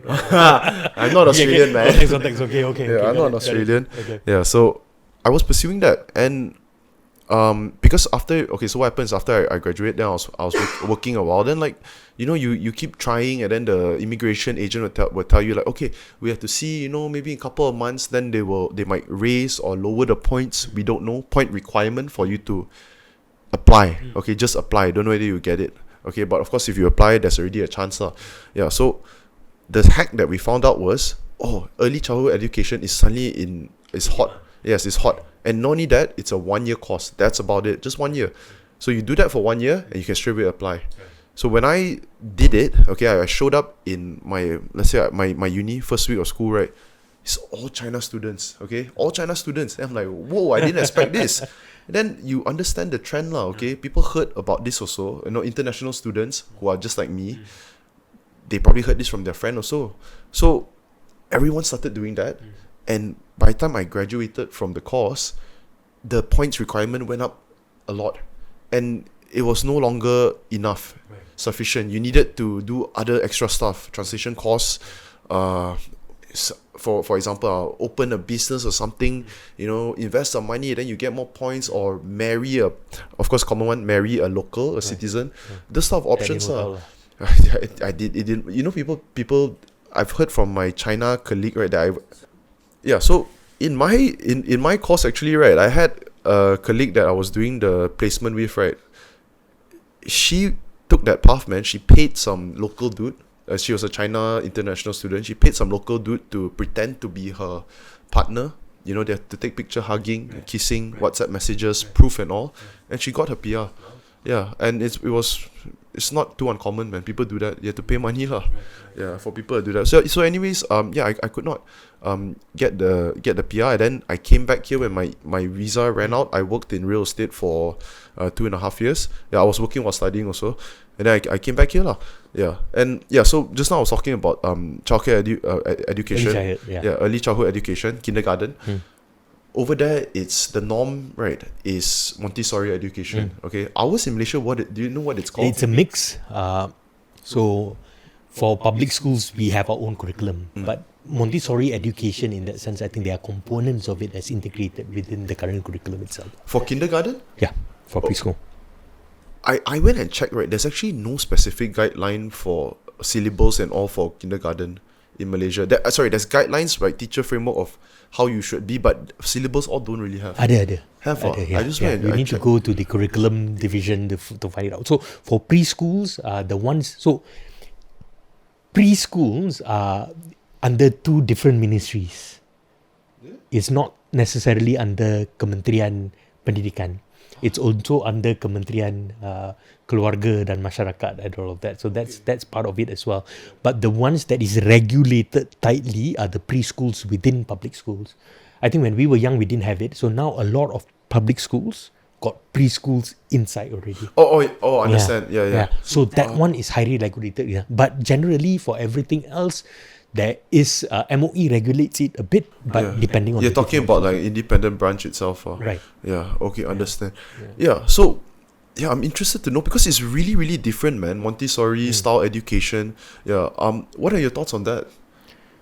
On Montessori itself, I think it is one of the most famous, I would say, way of teaching things, especially for foundation learning. But what it's emphasized, I think, with Montessori education or Montessori herself, when she's coming up with it, I think even right now there's this misconception that for your foundational years or your yearly years of learning, not much emphasis needs to go then. You can go to any Cincai, Tadika and you'll figure it out later. Yeah. But when more and more research is showing that the foundational years are super important, very, very important. A lot of research are going into the part that actually the first few years of a child, the 4, 5, 6 years of age is super important, and that would determine how much, there's data even like if you're 6 years old and you know about, let's say, 300 words and all of that, they can even make a projection to what kind of highest academic achievement that you can make, So that is how important foundational years are. So you were saying that this is recent knowledge only that people realize that, but I'm thinking like, how is it only recent knowledge? You know what I'm saying? It's not recent knowledge in that sense. Recent studies are done. More recent studies. More recent studies are emphasizing it. So Montessori is one of the individuals that long time ago came up with this idea already, saying that it is important. But more and more people are realizing it. Because usually, right, if you're looking at the conception of things, right, so if you had a student who wants to be a teacher and scores straight A's, right, and another student that get 2 A's for SPM, let's say 10 and 2 A's, and you said which student would be best to teach primary school or preschool and which should be teaching SPM level. Yeah. You will say the 10As and Yeah, the 2, most right? people will say that. But right now, it should be the 10A should be teaching both. You need to give similar emphasis at very early levels. So a lot of preschools in Malaysia and in a lot of different countries as well, they reduce the requirement of individuals to teach preschool level. Right now, there's a lot of emphasis that when you teach foundational years, you need to be a super expert. Okay. Yeah. In some sense, not to diss you or not to diss you or anything, the very fact that you could take a certificate to teach Montessori or early childhood education and then go and teach in kindergarten itself is alarming. Because you took that as an option. Yes. It's not something that you're super expert in. So you see now, how is it Clearly. changing? Exactly. Yeah. How is it changing right now? It's changing to a part where you need the experts to teach these foundational years. Very, very, very important. I felt like an expert. No, no, but yeah, it's so different. Okay, so I went to a normal kindergarten here in one of the tadikas, right? The system is we are learning academic stuff, right? A curriculum. You learn how to write, spell, what numbers, basic ABC, whatever. You know, when I was there in the center, right? They had one of my assignment was to prepare some educative exercises for the children. Okay, it's up to you lah. Okay, they just want to see what you can do like that. I prepared. I rushed this in the morning lah. Okay, I prepared a tracing paper, like with the alphabets, you know, and then I wanted to teach the kids how to write alphabets and all. I came to school, right, then I showed it to my mentor, and the mentor just looked at me like, this fucking Asian guy. Like, really, she's like, why do they need that for? Right. She looked at me and asked me that. I'm so confused, I don't understand. Yeah, and I'm like, I think it would be good for them to learn how to. Then she looked at me, why? They're here in their focus now in school here is to gain confidence, to learn how to be able to socialize, immerse in a social setting. They have all the time in the world to learn how to write ABCs when they reach when they go into elementary school. Yeah. So it was something so foreign to me. I could not understand it. Right. And their schedules in their daily schedule in school is literally apart from play and outdoor play, indoor play, nap time and lunchtime, there's nothing else. Right. It's just all play. For foundational learning. And you don't tell them what to play. Yep. They choose what they want to play. But all of this is done by design. Yes. It's not like go and play, figure it out, right? We set up shit lah. Yes, there's a lot it's of by design. Yeah. Either the setup of the learning tools that are utilized, it's designed to encourage something. It's gonna test your cognitive skills. A lot of shit. It's essential for the foundational years learning lah. Whatever things that they set up. So there's this idea about design thinking as well that is also coming into schools, where the idea where you iterate something, you create something, you pilot it, you figure it out, and then you learn. Yeah. Instead of, because our usual way of learning of how we have learned is that I give you the theory first. You memorize the theory, you understand the theory, and then you go and build something. Design thinking challenges that notion, so whereby you build it first, you figure it out, you mess up, you learn from all of that.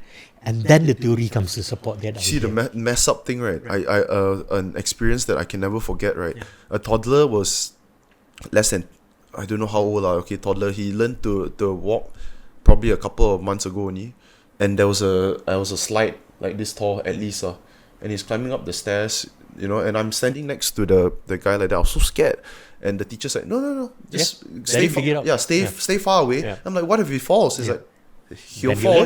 He won't die because it's sand. Right. It's not cement. He'll get bumped. You know, he could get concussed.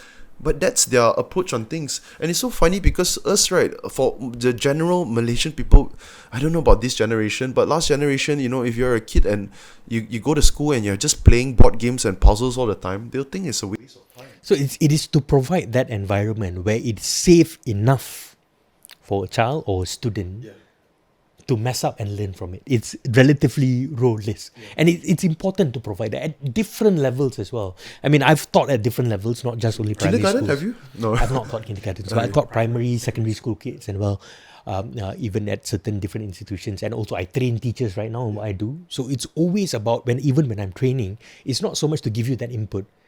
it is that emphasizing on the why, is that emphasizing on you creating something and figuring it out yourself. That is the essence of learning that in essence we are moving towards, and that is what makes learning lah. It's not memorizing and just. I wasn't good at that at school. Honestly, I failed in comparison compared to my other friends who were just very good at remember exam vomit. Bro, if you have ADHD, right, and you're in school, a school setting, you're fucked, man. If you've got ADHD, you are at a disadvantage immediately already, because, and obviously now there are more and more people with ADHD, and people say it's because of your phones, okay? Like for me also, when I was teaching my Orang Asli kids, right, where we got to 100% pass, blah blah blah, and all of that, my methods were quite different. I said it was experiential. It's more leaning towards Montessori style. Yes, so there's this 21st century learning techniques. Yeah. It's based on something called the 4 skills.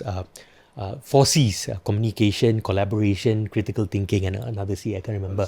So it is that part of it. But for teaching English, I think my approach to the kids at that time is like, you need to communicate. It's a language. It's not something that you need to write upon. So I think that approach matters, and also it's a mindset part of it.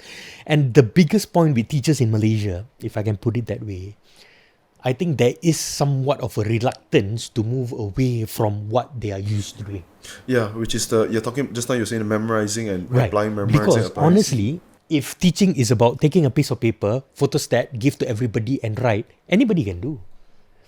Right? But to design that learning experience, to design like for that child that was going up there, to make sure that it is in a position where the child is safe and all that, and he or she is learning from it, that is a lot of work. And we are all born different now. There's I forgot, Deborah Henry? Yes. Yeah, she was on the podcast. I remember she gave this analogy. She was talking about how we're all born like different animals, okay? And obviously, if you're a turtle, and I cannot evaluate you on your ability to fly. So the school, exactly. So the school system is basically a race, and there's a lot of different animals, right? Then you've got turtle, a lion, cheetah, or whatever. Because if you look at how schools were formed, in essence, it was basically like a factory. You create the same kind of individuals. You go out to the workforce, you work. And now, And bro, just to paint a better picture of why it could be so damaging for some kids, right? Especially in their adolescence years, right? Is imagine if you are a kid who already did not fit in well in social circles. Okay, you're not that good at socializing. You're a bit timid, shy, awkward, and then you have exams that you had to study for, and you just fucking suck because you hate it. Like you're not interested. That's number one. Okay, some people, they're not interested, but they can do it. Okay, they can bring themselves to do it. So if you're a kid who can't do that, right, and you don't have a social circle that you can feel confident or you be yourself in, right, you're fucked because you feel like a loser. One of the key stories that I remember for my kids, right? So that made me want to really bring them out in the environment. Yeah. This was my second year. Suddenly got bloody snake come to the classroom, bro. Snake come to the classroom, right? I was freaking Is it a small snake or big snake? It's not, bro. I think like this long. I was freaking out. Let me guess, you were more scared than the kids. Of course. Came to the classroom, right? And you know what my kids did? Tak panic. One floor went out. I don't know how he went out. He took a brick or something, went to the snake, pop. I have the picture. Maybe later I can send to you. They're just carrying it up. Those kids, you need to teach them about animal rights. but hey, bro, you cannot go there. That's their livelihoods, pa. They grew up. They grew up the first. But that's how I'm thinking. And then right, usually so there's this place in the kampung. It's called Blackwater. Nice name. It's the place is called Blackwater because it's a mangrove river. The water looks pitch black, but it's clear. It's brown, it's clear, but it's damn clean. Right? How can the water look pitch black but it's clear? Because of the mangrove. It's like mangrove is pokok bakau, right? Yeah, it's not murky lah. It's not murky with mud inside it. So when you scoop it up, it looks like Chinese tea color. I see. But it's not smelly. Mangrove is pokok bakau. Yes. It's the ones where the roots are coming out. Correct. So there's this place called Blackwater, right? So my kids say like, okay, sir, we're gonna go to this place. Mana dekat je, let's go. Bloody hell, we went hiking. 30 minutes, 40 minutes, 1 hour, 2 hours. Where? But they've got no sense. They didn't have any sense of like this. They just knew where to go. And I'm like, I started putting all of these pieces together, right? I'm like, how dare people say they are stupid, right? When they know that these are the things that they can go, these are the fruits that they can eat in the forest. They know how to react when there's danger, when there's snakes coming in it. Then I immediately realized that the way that I was teaching, how I was teaching it, was not utilizing their best skills. Yeah. Of course they are stupid when you put them in our school system. They are stupid according to that system lah, because they cannot adapt. Right, yet. but in that sense also, it's to adapt how I approach learning. So there's this saying about how teachers should teach the way that their students learn, not the students adapt to the way the teachers teach. Not the students learn the way that the teachers teach. Correct. Understand. So we need to be, that's why you talk about personalized learning, to understand like, but now it's getting harder and harder because individual differences, blah, blah, blah. Then you've got learning difficulties and all of that for different individuals. Some are more visual, some needs different types of things. But the essence of it is to meet the students where they are at. And to do that is extremely hard. So for me, those were the moments that made me realize, those were the stories that made me realize that the approach has been absolutely wrong. And I think in essence, that is what we want a lot of teachers to start doing. And the best teachers have the ability to do that. What do you guys do at black water? You can Google it. They do whitewater. No, it's not whitewater rafting lah. Kayaking, rafting, fishing. It's like there's actually people. That's one of their entertainments. Is it? It is. Not so much for the community. It's now become more like a tourist spot already for like avid hikers and all of that. So that is also a source of income. Which is great for them. Yeah. Okay. Dude, I've been hearing a lot about suicide rates for children these days are actually much higher. Yeah. I saw you talk a bit about that also. How bad is it actually? And like primary, high school? Yeah. So I mean this is so I've got a friend. I met him in Singapore, and he is the CEO of a non-profit organization in Japan. Very interesting backstory for this guy. He used to be a professional or semi-professional football player for Valencia. What? He played in Valencia, Valencia B, if I'm not mistaken. One of the before going to the first team. This Singapore dude? No, this is a Japanese guy. Okay, but I met him in Singapore for an event lah. Oh, he's a Japanese. Fuck. Right. So he came to Singapore for the event. Blah, blah, blah. So I had a great time chatting with him about what he's doing and all of that. And his organization, it's called Teach for Japan. And what they do is that they bring the best individuals, the best talents from the outside into Japanese schools to improve student outcomes, right? And then I'm like, the best teachers, is the it? Best, not just teachers, individuals with the best potential. They train them to be teachers and then send them to schools for about 2 years, right? And I was like, what do you need to do that for? Japan's academic stuff is already very good. You don't need this kind of initiative.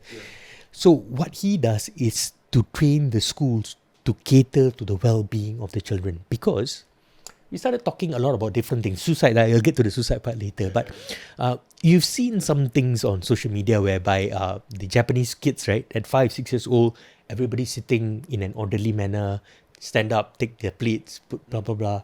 He told me this. He said like, bro, that sounds like prison, right? I'm like, yeah, it sounds like prison, right? Everybody is just follow. I was also in Japan recently, and the more I was reflecting about what he was saying, I'm like, this is unreal. It's not human for a 5-year-old child or for a 6-year-old child to be that disciplined and to do that accurately.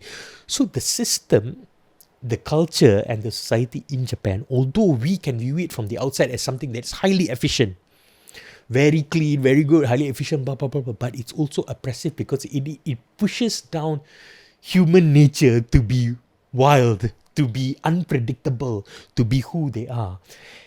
And that is also reflected in their education system, where everything is very prescriptive, everything is very to the point, and they create a single type of individual. The education system creates that very defined kind of individuals, and that's why it's contributing to a lot of suicide rates. the Japanese school system. Yeah, Japanese. I'm just giving as an example. So in Japan, so it's contributing more towards the higher education level. But now it's coming down lower and lower. And this is a trend. When I gave you the example of South American countries and all of these top countries, including the likes of Singapore and South Korea as well, it is there. And it's a big problem. Okay, I see. You know, a lot of this is also perspectives, okay? Because I was just watching this documentary, right? They said something like Singapore, a country that is flourishing in every aspect, or a country who is doomed by surveillance, stuff like that. And then, you know how in Singapore the laws are all damn strict, okay? There's even one law that they talked about. I don't even know whether this is true, but you in your own house, you cannot be shirtless.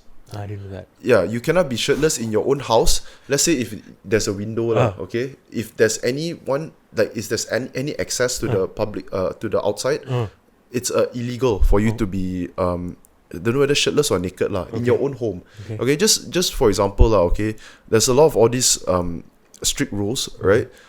And then and obviously the documentary I was watching is super biased. Honestly, it just looked like Western propaganda about Singapore, right? Which is like how Singapore do about Malaysia but which is not surprising but this one is so obvious. Is dude, when the music is a CNA documentary, when the background music is grim and they're just like making it seem like this is prison. It's the same music they use when they do like those gangland documentaries.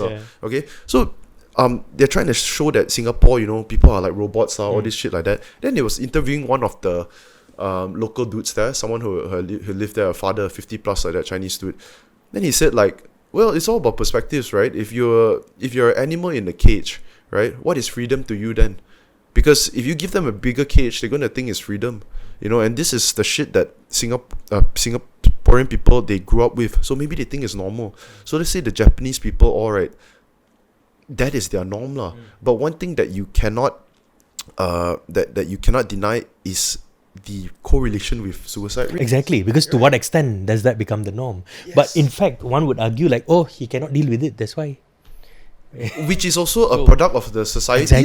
Exactly. And that's why when it comes to education systems, I feel I'm like we spoke about Nordic countries like Finland and all of that. The education system cannot be separate from societal expectations and what society is about. And in fact, that is why in Finland it works really well. Because I just give you an example, right? If you had a kid and your kid went to school and they come back from school, what would be the first questions that you would usually ask them? How was school? At most, like, if they say you have a test or something like that, how many did you get correct? We are take out the cane, bro. We are tuned to look at it that way. It is by our nature. There they will ask you like, how do you feel today? Yeah. On a scale of 1 to 10, how happy or how, those kind of things that they want to talk about, right? In our country and within our parts of the world, like together with the likes of Singapore or something. Yeah, we think, what a soft human. Yeah, that's what we think about. That's how you raise a bitch. And that is why there is also an argument to say that when Malaysia moved towards a more holistic education system, right? Where we moved away from looking at academics or exams and results and these numbers, we are not playing to our strengths. Singapore, on the other hand, they said like, okay, we understand this holistic thing is a thing. Understand. But we can't do it yet. Let's take a longer time to do it. Malaysia had that vision. In some sense, can give us credits for it. But at what cost? The cost was it. Now there's a lot of arguments to look at it that because we were so ambitious in that about 10, 15 years ago, we were so ambitious to go there. The cost is that now kids cannot read. Now academic pun tak ada. Why you say that? I don't understand. Like, how come because of that kids cannot read? Okay. Or kids are less literate. Right. So if we are saying that a holistic form of education is the best form of education for every child, right? And I also said that an education system needs to suit the needs of that particular society, of how society views it as a good education system. That's how it can be successful. countries like Finland and all of that, they are successful in that sense where they have that holistic view because they view life as holistic. Okay. Right? The They culture view is life. already Correct. After 5, I'm just going to chill. I'm not going to do anything. That is the way that they look at life. Work-life balance and all that. For us, what is work-life balance? Nobody knows. Nobody knows how to define it. In some sense, we like working a lot. In Japan also, like you go home early, you're not doing enough. This kind of thing. This is core to our society. So my point is that there's an argument which says that because our education system in Malaysia is not in tune with our societal values. Oh, you're trying to say that Malaysians actually we are relaxed lah. We are No, more chill Malaysians like is that. actually very numbers driven. We are not as kiasu as Singapore in that sense, but we are also still very like, what rank did you get? What number did you get? How much percentage? We are still like that. Yeah, so that's when in we us. shift towards a more holistic, like a more Finland-like education system, it did not suit society's expectations tak kena. That's why a lot of parents right now is actually complaining to the Ministry of Education. I don't know how to track the progress of my child because I don't know how many A's they got. I don't know how many what is the percentage out of passing rates and all that. They don't know. But so you're talking about the new grading system where it's a whole year assessment. I'm talking about the approach. That is part of it lah. But Yeah. I'm talking about the approach of the education system itself. What approach are we going for? What is our ultimate outcome? And for countries like Singapore, they know that their ultimate outcome is for their education ecosystem to be holistic. But they are taking a long time to get there. So And they have. they are going to. They still haven't abolished standardized exams. They still have it. Singapore still has it, yeah. Singapore's high stakes exams are very high stakes. Sorry, how many are there? I think there are 3. But even before enrollment into schools, there's a very big high stakes exam, even as early as primary 1. So my point is, right, Singapore's approach is this. Kindergarten also you have to Yeah, study. to go all to the- primary 1. Yeah, I know. Damn, because I you didn't get know to go to the better schools. What? So my point is, right, Singapore's decision was this. Instead of going after something that may or may not be there yet, Yes. let's build an education system that relies on our strengths. And gradually, and by gradually I mean like 15, 20 years, let's go towards that. Malaysia's vision was mainly like, if we can change, let's do it now. Understand. But we don't take into account whether our teachers are ready, whether our schools are ready, whether parents are ready, whether society in general accepts this kind of holistic view towards education. Whether the culture can mesh with it. Exactly. And back to that analogy, right, of evaluating a monkey on how he can swim rather than how he can climb a tree. Yes. It's the same way. Parents are expecting the education system to you are measuring the education system in a way that they can climb, but the education system is communicating with you like, how fast do I did a lap in the pool. Yeah. Different perspectives altogether. So yeah, I'm interested to know the feedback from backlash from parents, right? So would you say a lot of parents are A unhappy? lot of parents are actually asking for UPSR to come back. Oh, I didn't know that. Yeah, because one of the key things about a holistic form of evaluation is subjective. So that is another part to it that we need to look at. In order for us to make sure that there is not much biases, or you reduce the biases to the minimal, you need to be able to ensure that every teacher is of the same quality and has that ability to evaluate that child effectively. If it's not the same, you evaluate his kid, you say he's at that level. I go from different, I say he's at a different level. How? You go to a different school. There's no standardization in that sense. Understand. And do you think this is something that will solve itself or improve if we carry on with this approach, or something needs to change, man? Something needs to change, and I think what they are trying to do is to see how you can get the best of both worlds lah. Yeah. So wow, I know I actually didn't expect that. So most parents are actually, they just, or maybe because parents, right, maybe they're very critical because they're just used to the simple A, B, C, something where they can see clearly, okay, their child is doing well or bad. That is my point. My point is that is how our society views it. Okay, you're not saying Yeah. that they're complaining and you Right. you support why. Okay, I understand. Yeah, no. So I don't say, for me, ideally, what would I want? I think a good education system has to focus on developing holistic children. Absolutely. Because of all the things that we have spoken about. But how do we get there matters. Maybe there needs to be a plan to educate society. So instead of parents going to school and asking what is the passing rate and all of that, what are the right kind of questions? How can we support our children? Because sometimes parents you don't have much time. Yeah. You don't really know how to support your kids at home. The only way you know is like shut up and go and read your spelling and repeat it 20 times, right? That's how we are tuned to do things. And parents also need to be educated in this whole new approach. And that's going to take time. And speaking about parents, actually, I told you about the data where 4 or 10 kids can't read and understand a simple text. That same report also talked about parental involvement. Within the region, Malaysia is actually one of the lowest when it comes to parental involvement.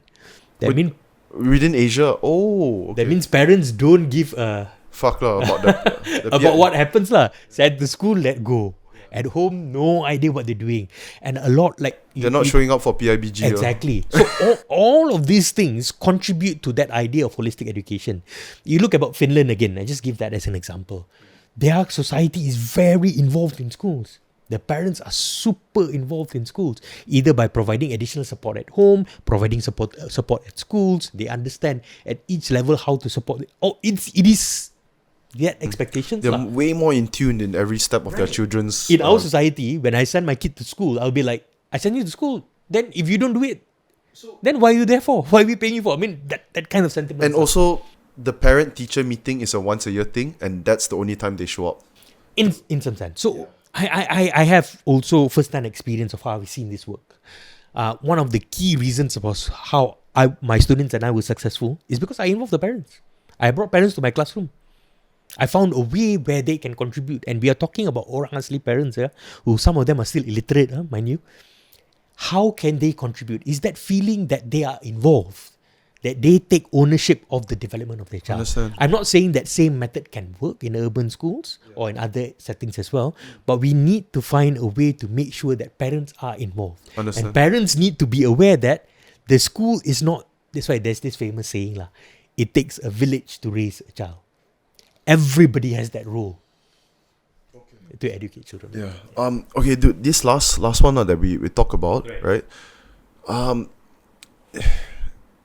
It's Vernacular Schools okay? Yeah, dude, so obviously Vernacular Schools is very controversial thing right now not right now over the past, I don't know when it started, maybe 20 years ago, it started being an issue, okay, whether it should exist or remain. There's also a lot of confusion. A lot of people just assume that every Chinese school has take separate exams or they learn everything in Chinese. Yep. That's of course not the case, right?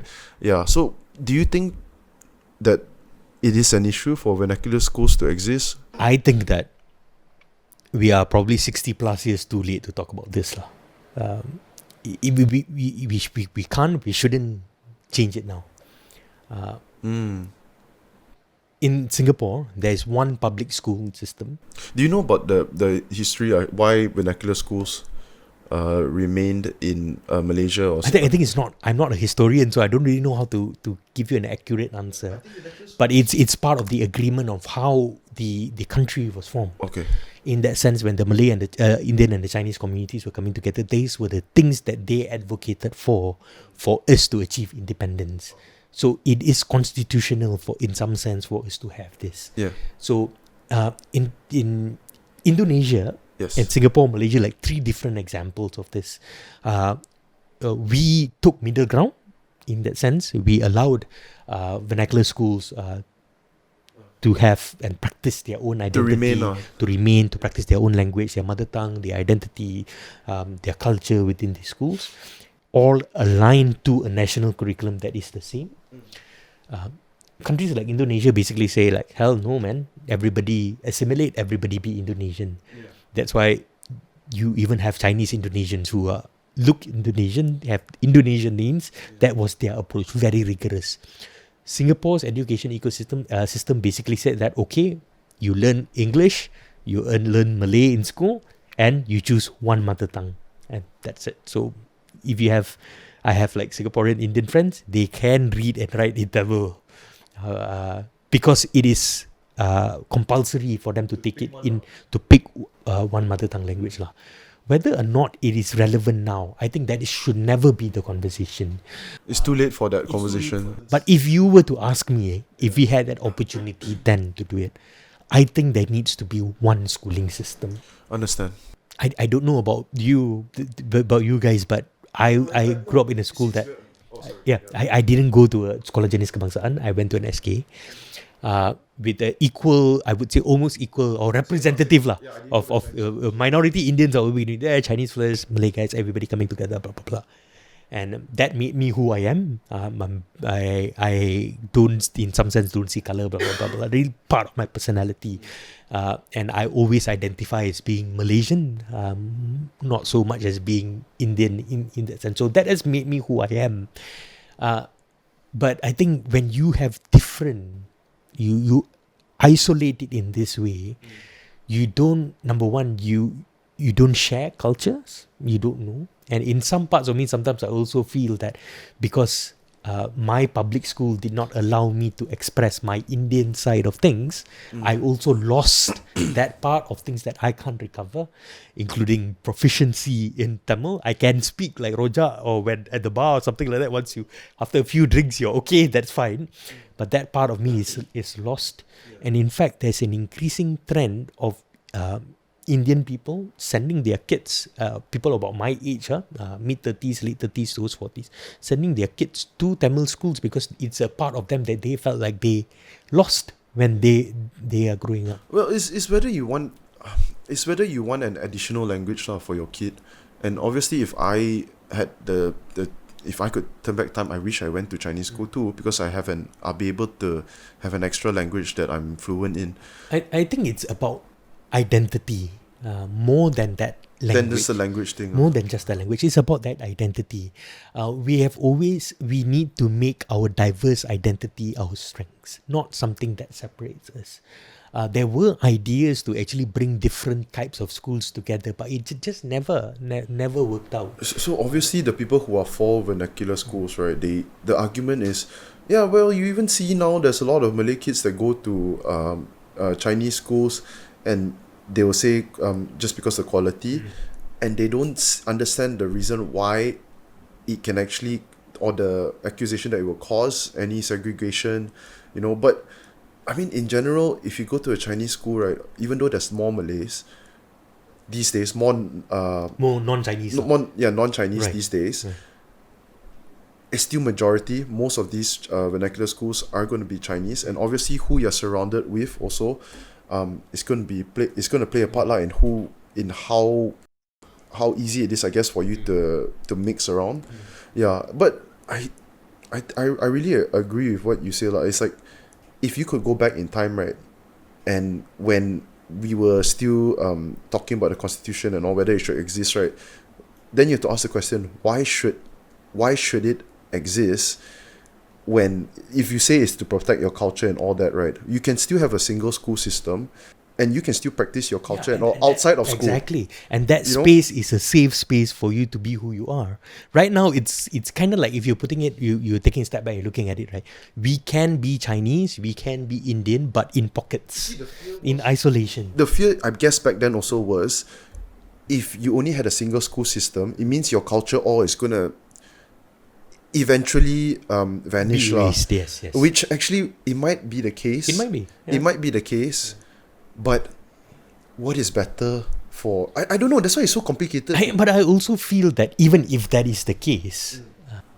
No, because it's so complicated, because it might vanish, and that's something that people cannot accept, right? Like, let's say the Chinese Indians, they cannot accept that. And then they will ask the question, is it really going to cause more racism or segregation because we're having that school? Like both... vernacular schools, and obviously the people for vernacular schools don't believe so. So it's like, it's something like, I think a very convenient answer is like what you said, it's too late to talk about it now, man. It is too late. And what are you going to do about it? There shouldn't be any conversation about revoking it or changing it in that sense. I think vernacular schools are doing well, both Tamil and Chinese schools as well, be it in providing that space for Indian minorities and Chinese minorities to actually to represent their identity and even the quality of education in that sense. Yeah. But I think the part that I always come to think about is that, again, that identity part of it, even if it's erased, right? It is something that we erased together.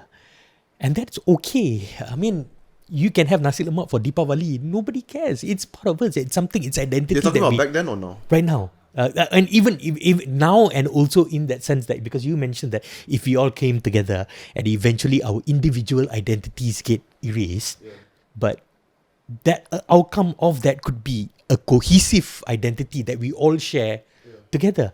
That is happening within the social spaces already.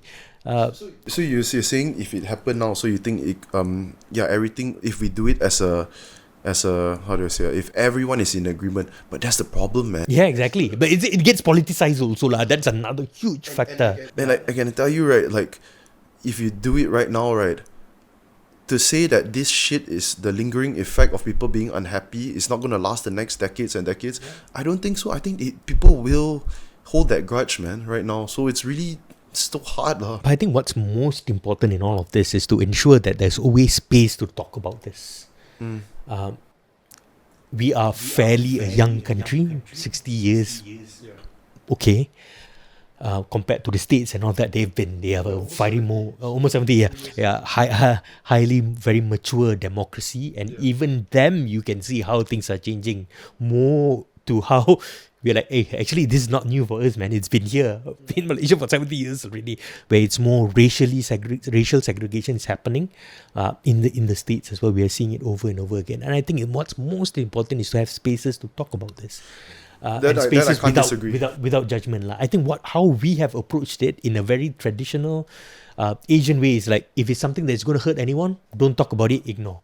The same thing with that temple thing, right? It's very with that case. It's akan buka aib, or it's going to cause a problem. It's going to bring shame to us. Don't talk about it. Ignore. Ignore. And that shit, which is something that is hard to ignore, so whenever it comes out, it's always going to be a taboo. Yeah. And I don't think that's the way to go about it. To talk about it, like you said. I don't know, maybe something that people should focus on, right? If they do talk about it, is talk about the grades that the students get, coming from that school. Instead of just talking about it that exists or not. It takes I think when I was talking with Shamim the other day also, like we in the university that we were in, we were one of the few Indians that did not fit in. What was the demographic? Mostly Malay. Mostly Malays. Some but Chinese. Even with Indians also, they had like this. You have to be Indian. Hilda was talking about super Indian. Oh, you didn't fit in with we didn't because we spoke like this. Hey, Shami doesn't speak Tamil, man. I thought he does. No, he does, but it's a bit different. Like, he's okay to hang out with Chinese guys, Malay guys, and all, just hang out, just rojak and talk about things all together. And there's a few of us that fell within that category. Me, him, and this other guy, Kugan. So we identified with each other in that way. So I think even in pockets of spaces like this, it's also very toxic within that particular race itself to want to preserve that identity, and for individuals who don't fit within that particular identity, you are ostracized. Yeah, so that's why a lot of people feel like if you're someone whose first language is English, or not first language or just fluent in English, right, you mix well with most races, all races, because it's like a middle ground, right? You're not being able to fit in because of, I guess it's just the is it language barrier? The language, sort of. I think the so people think that won't exist if Vernacular Schools weren't here, lah. That's what that's what people say, lah. That's what people are saying. And in fact, what I'm also saying, that there is some truth in it. There is some truth in it. But I went to Indonesia. I was in Australia, and then I talked to the Indonesians there, right? Because people often give the argument, look at Indonesia, everyone speaks the same language, everyone's happy. It's not the truth, It's man. not the truth. That's not the truth. Yeah, that's far from the truth. The first time I talked to my Indonesian friend, right, I remember she just come and whisper in my ear and say like, oh, it's actually very bad. The Chinese and the Indos and the Chinese Indos, they cannot get along, blah, blah, blah. And, they all speak the exact same language, and they have, what I would call very similar to it might be even worse there because you know about their genocide then, Yeah, their yeah, massacre, yeah. which was Yeah, here. yeah. If you want to compare, right, our death toll May 13 was about 1,000 around there. Theirs is almost 1 million. Those are numbers that you can never ever be accurate lah. So at least a few 100,000 is way bigger. But I think going back to my earlier point, right? I think our frustrations here, we are not as bad as the likes of Indonesia or a few other countries like. But again, it's going back to the idea of potential. Malaysia has that potential, even when it comes to Potential to be bad. to be great, to be an example to the world. In that sense, like look at how we can have this in this space. We can speak a mixture of different languages when we speak to one another. We can have different school We systems. can have different. We have that potential, you know. We have that potential, but again, How do you get people to stop fighting? no idea. Yeah. Okay, dude, let's talk about PEMIMPIN. Sure. Yeah. So sure.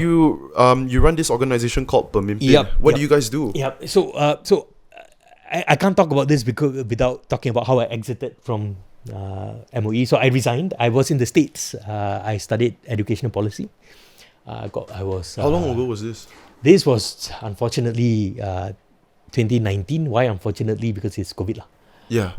So I that's was in New York during COVID and it was hell lah on earth. how long did you spend in the States? 2 years. Must be an awesome time. Huh? No, because it was COVID. Oh, It was horrible. I thought you came back in 2019. No. I went in 2019. Oh, So okay. I That's went. horrible, I man. only completed one semester before COVID, and second semester was COVID. I knew people who passed. I saw how my Chinese friends were targeted because at the time it was all Wuhan. So Damn. anybody, yes. I saw like places like Walmart looking like a zombie apocalypse. Like all shelves were clear. People were just like crazy. Is it true there's a lot of crazy people in Walmart? A lot of crazy people. Okay, in Walmart. which area did you study in? So I was in New York, but I was not in New York City. I was in Albany, which is the state capital of New York. It's kind of like it's the state capital. Yeah, What is the state capital? The capital of Ibu the state? Negeri. Yes. So New York is actually a state. Albany is the state capital. It's a I state didn't know. capital. Okay. It's kind of like Selangor state capital Shah Alam kan? Is it? Hey bro, you're asking wrong people. Yeah, you're asking wrong people. But the happening place or the life is not Shah Alam lah. It's PJ. Yeah, If I can put it that way. In that sense, yeah. But within the same state, it's PJ, and that's where New York City is lah. So it's about Albany. It's about 40 minutes away. So I was in the, but yeah, I was there for 2 years. I studied policy, and somewhere in between, I knew that. So I think in my 10 years of teaching, I realized that if I really wanted to contribute towards sustainability, because I started seeing that a lot of the kids that I had did great with me, but once they left, the cycle started all over again. It's back to square one. Either they go to work, they get married, they get pregnant. They die lah. The attitude Yeah, like so that. I saw that if I'm really interested in contributing to lasting change, it's got to be at the systemic level, where I contribute actively to the changes at the policy level, so that every child, no matter where they come from, has got that opportunity to be the best versions of themselves. That's basically it. So I left, and at that time, when I was in the States, I had the opportunity to work with a few philanthropic organizations, foundations in Malaysia, and one of it in particular kind of like offered me an opportunity to work with PEMIMPIN then. So PEMIMPIN already existed actually. Before you went to the States. Before, sure, yeah, it existed in 2017. So I was brought in to be the program director. Bro, I thought you created. No, I PEMIMPIN. didn't. Oh, okay. Yeah, It's an existing. I didn't. Yeah. The CEO and the founding CEO has left the organization, and so yeah, I was brought in as the number 2. Sorry, can you just explain what's the initial goal of actually PEMIMPIN when it was created by the previous CEO? Right. So there is this organization in Singapore. It's called the Asia Philanthropic Circle, and together with a few funders in Malaysia, they looked at the education ecosystem in Malaysia and wanted to find out what are the gaps. And one of the gaps that were not addressed was school leadership, aka the name of the organization, PEMIMPIN. So when it started, the organization worked with school leaders, as in the headmasters and the principals of select schools within Klang Valley. At the time, I think we had about 20 plus schools. That's how the organization started. So our approach is to basically work with leaders. We work with teachers from classrooms to systems. Because we believe that when you empower a teacher to lead within the classroom, when you empower school leaders to lead their schools, and when you empower teachers to lead systems, that is when changes can happen. So we've been doing this since 2017. So I was brought in 2021 when I came back from the States. And then I was spent about 2 years there. I left and I was with YTL Foundation for a bit. I was the head of education in YTL Foundation for about a year and a half. And then I was with Khazanah under their foundation called Yayasan Hasanah, where I was brought in to lead a specific program for learning recovery. And then I spent a few years there. So all in, so I just then, and when the outgoing CEO of PEMIMPIN left early last year, that's when I was brought back in as the executive director for the organization. So sorry for the long story, but yeah. So that's my life for the past 6 years after leaving school. Okay. After leaving school. Yeah. Well, do you think you will go back? No, right? To school? Yeah. Not at this stage anymore. Yeah, because you got you want to find a bigger way you can impact I would say our education system. one of the reasons. So I knew that as I was leaving, I needed to find a space or create something in a space where I knew I can use best what I know, my experience, extensive experience on the ground, my experience of working with teachers across Malaysia, my crazy ideas of what we can do to change things around in Malaysia. And I needed that space to do it. And to do it within the Ministry of Education was a challenge. But I work very closely with the Ministry of Education. Yeah. We are partners with them. We work to either on a policy level where they get our input in designing different types of policies. So that's where we contribute as well. What are some of the more significant things that you guys are pushing for right now? All right. So we've got 3 pillars within the organization. I designed, together with my co-founder of the app, we designed a teacher professional development application together with MIT and a foundation in Singapore called Octava. Now, the idea for that application was basically this, right? A lot of teachers, when they go through long courses, like you went for your 1 year course. Not long. 1 year, is it? 6 months? 1 year is not long, bro. We go through that kind of process and you go for courses that takes you 3 months or 6 months. There's a gap that shows that how many of those actually go into the classroom.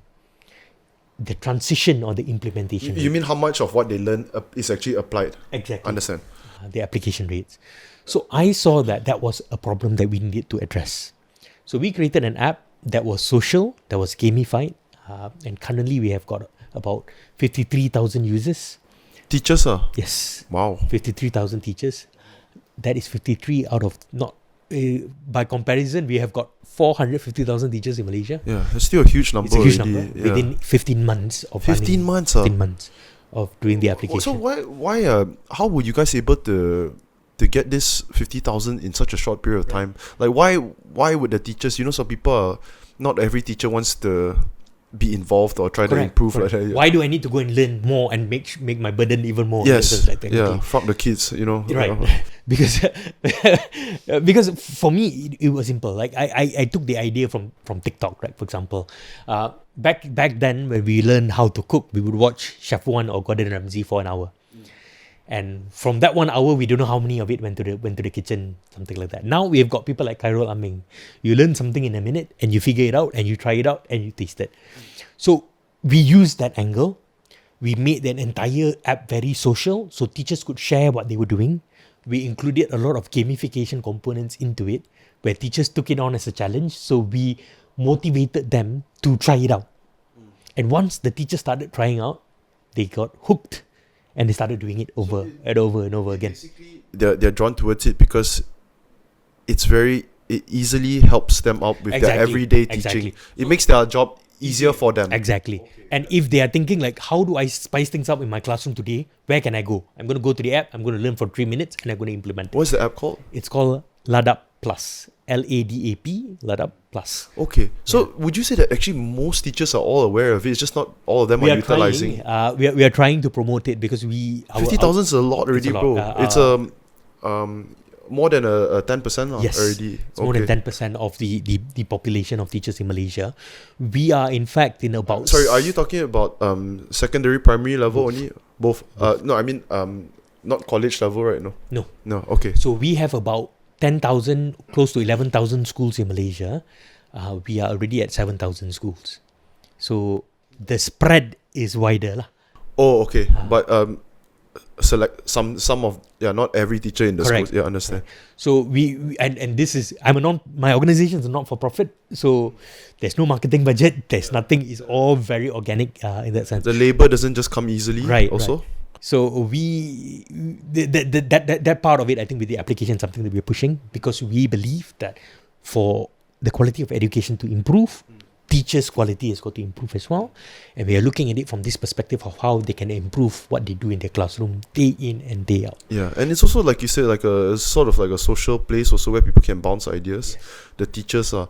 So this is something where you speak with the leaders, principals all, and they inform their staffs all. Not really. We just usually do it through online sessions where we just promote organically lah. People just come, blah blah blah. I do some sessions, promote, and then they just try. They get hooked. Like the teachers, not the leaders. Sorry, not the principals. Not the principals. This one we call how we are defining it as teachers leading within the classroom, teacher leaders.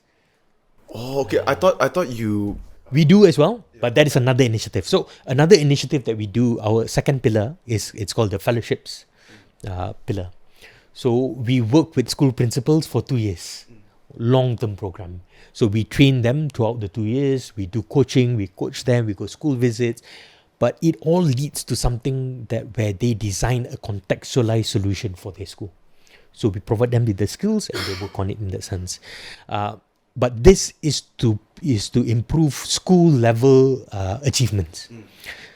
The first one to the app is for our scale. We reach as much classrooms as possible so that every student can benefit from it. This one we target specific schools.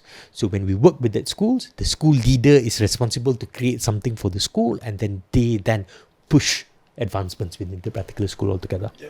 Out of curiosity, right, do you have any bad receptions from principals that actually want to reject your help? Yes, of course. Also because we are younger, a lot of principals in Malaysia are towards retirement already. It's like, what is this young fella trying to tell me what to do? I'm not going to put in the effort to try and learn something new. Then I have to tell my staff. And, okay, I see. Okay. Yeah. So that is definitely one of the challenge.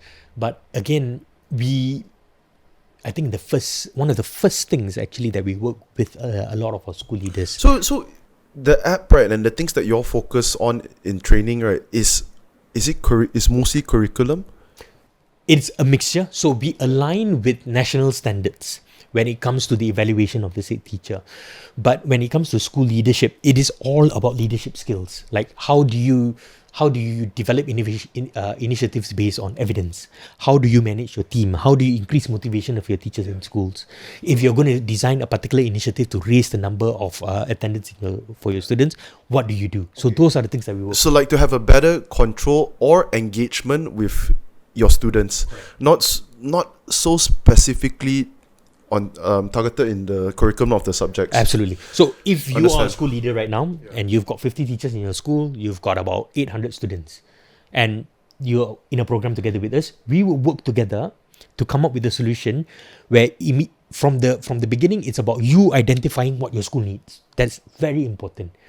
What kind of how are you evaluating your school, and what kind of evidence are you taking to evaluate what your school needs, and then together we will come up with a solution. It's very personalized. Very personalized. I see. Okay. Very personalized. Because we believe that different schools need different things. Of course. The composition of the teachers are different, the community members are different, all of that. And Orang Asli school is going to need a whole different sort of solutions. So we had the opportunity to work with Perak actually a few years ago, where we worked with 32 out of their 35 Orang Asli schools, and we worked specifically with the school leaders in that schools. Yeah. Last year? 2 years ago. 2 years ago. The program ended in 2023. How was it, bro? It was intense. It was a lot of learnings from our end as well. But the improvements were just curious to know about their English results, bro. So we don't prescribe what the teacher should work on.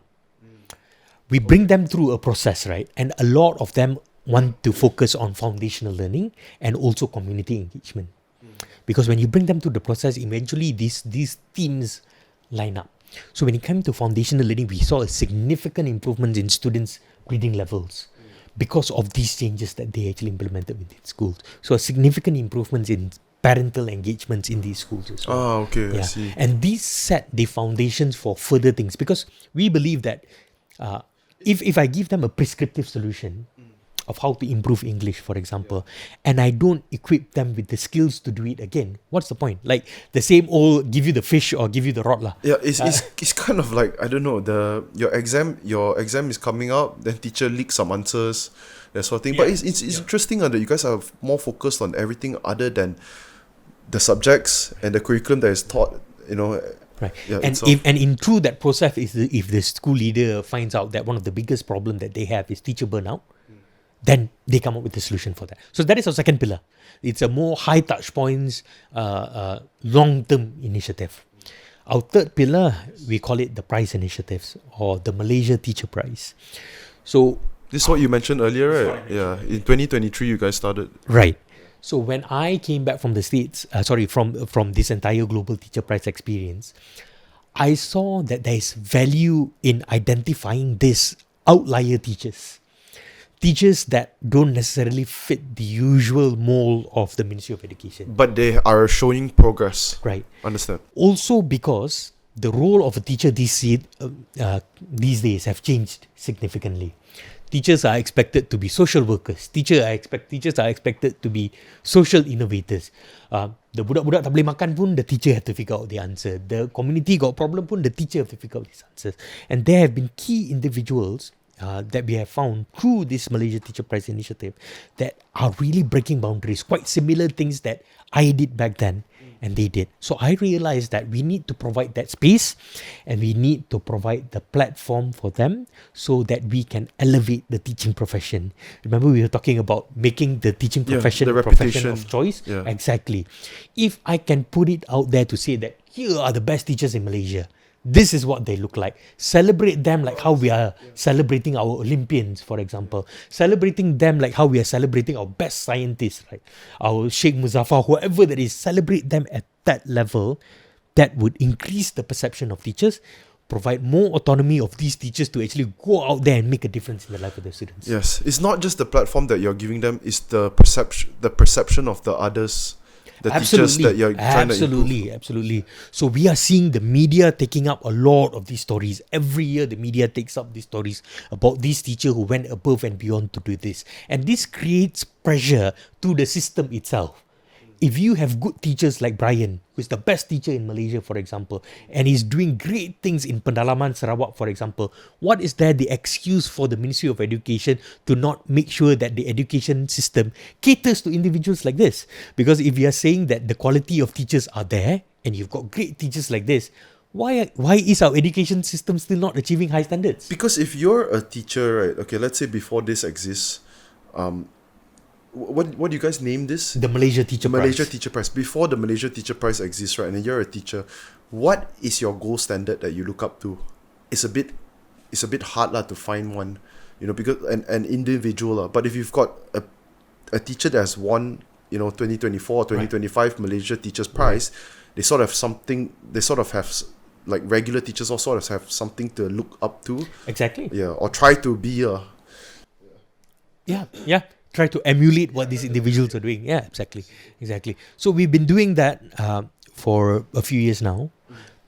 We are having a summit at the end of this year, a summit where we bring all these teachers together.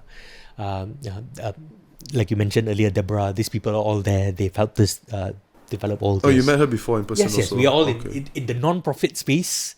When it comes to education, we're all quite familiar with one another in the way that we're working. I've helped out a few things as well. She has also helped us out. So we're having a summit at the end of this year. We're expecting people to come to a space together where we can celebrate teachers.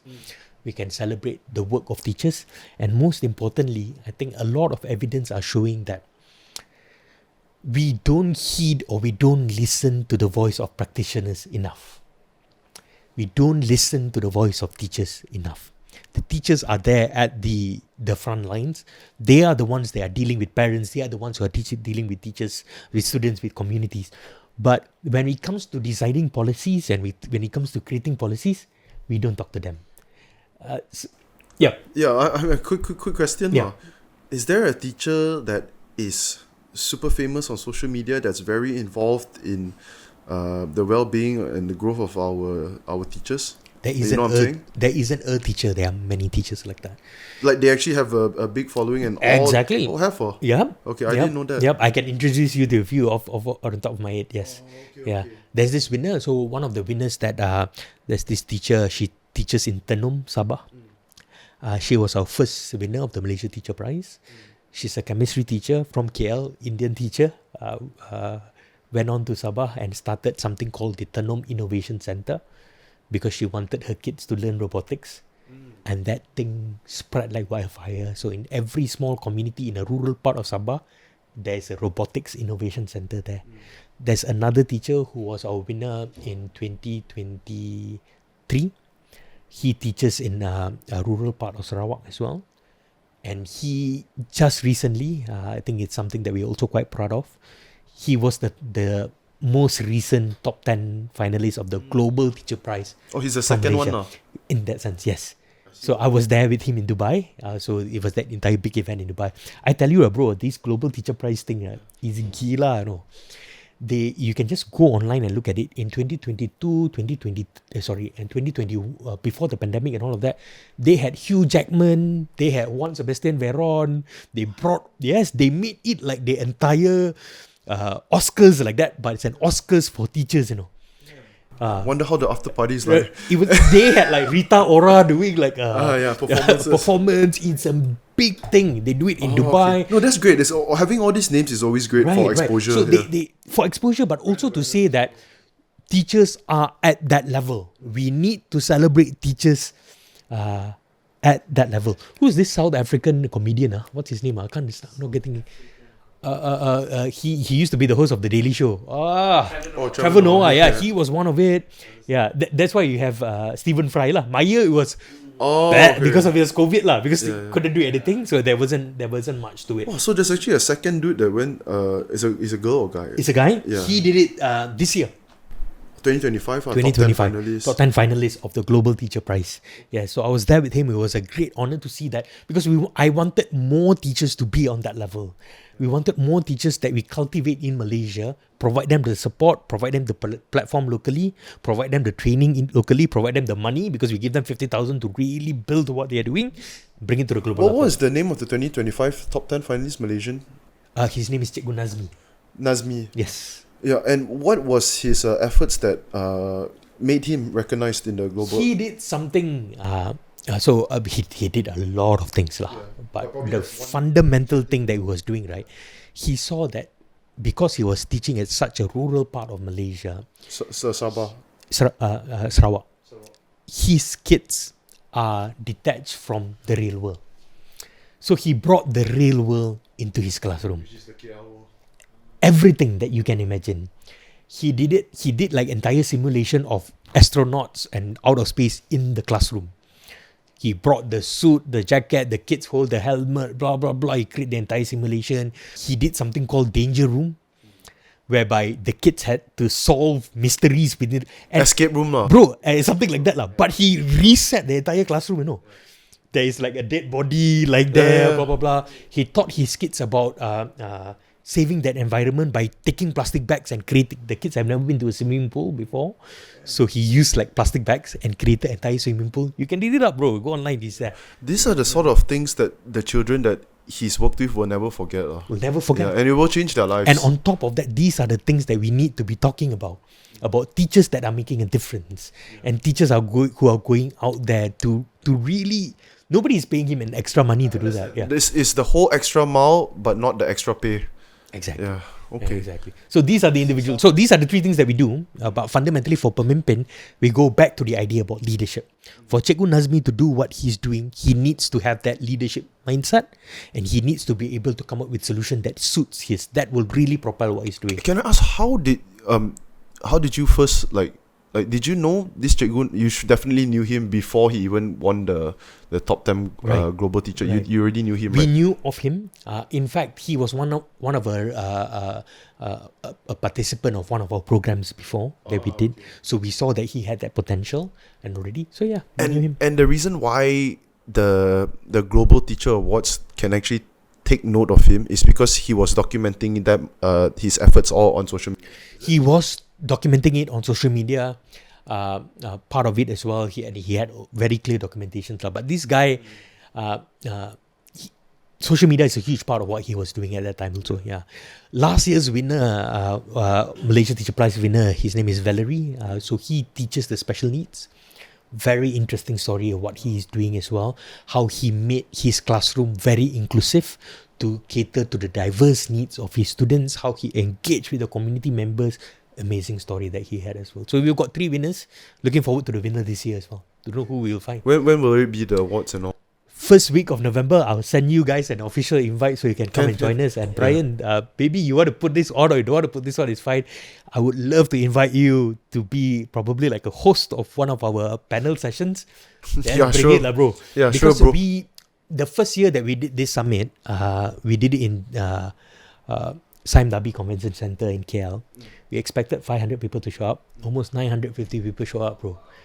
I got no space, man, to do anything. This year, we're doing it bigger. We're doing it in a place in Serdang, a bit far. Where's Serdang? Serdang. Yeah, not so far lah. Yeah, about 30 minutes drive, I would say. It's not so far, bro. So, to get everybody there, we are expecting individuals from different walks of life to be there.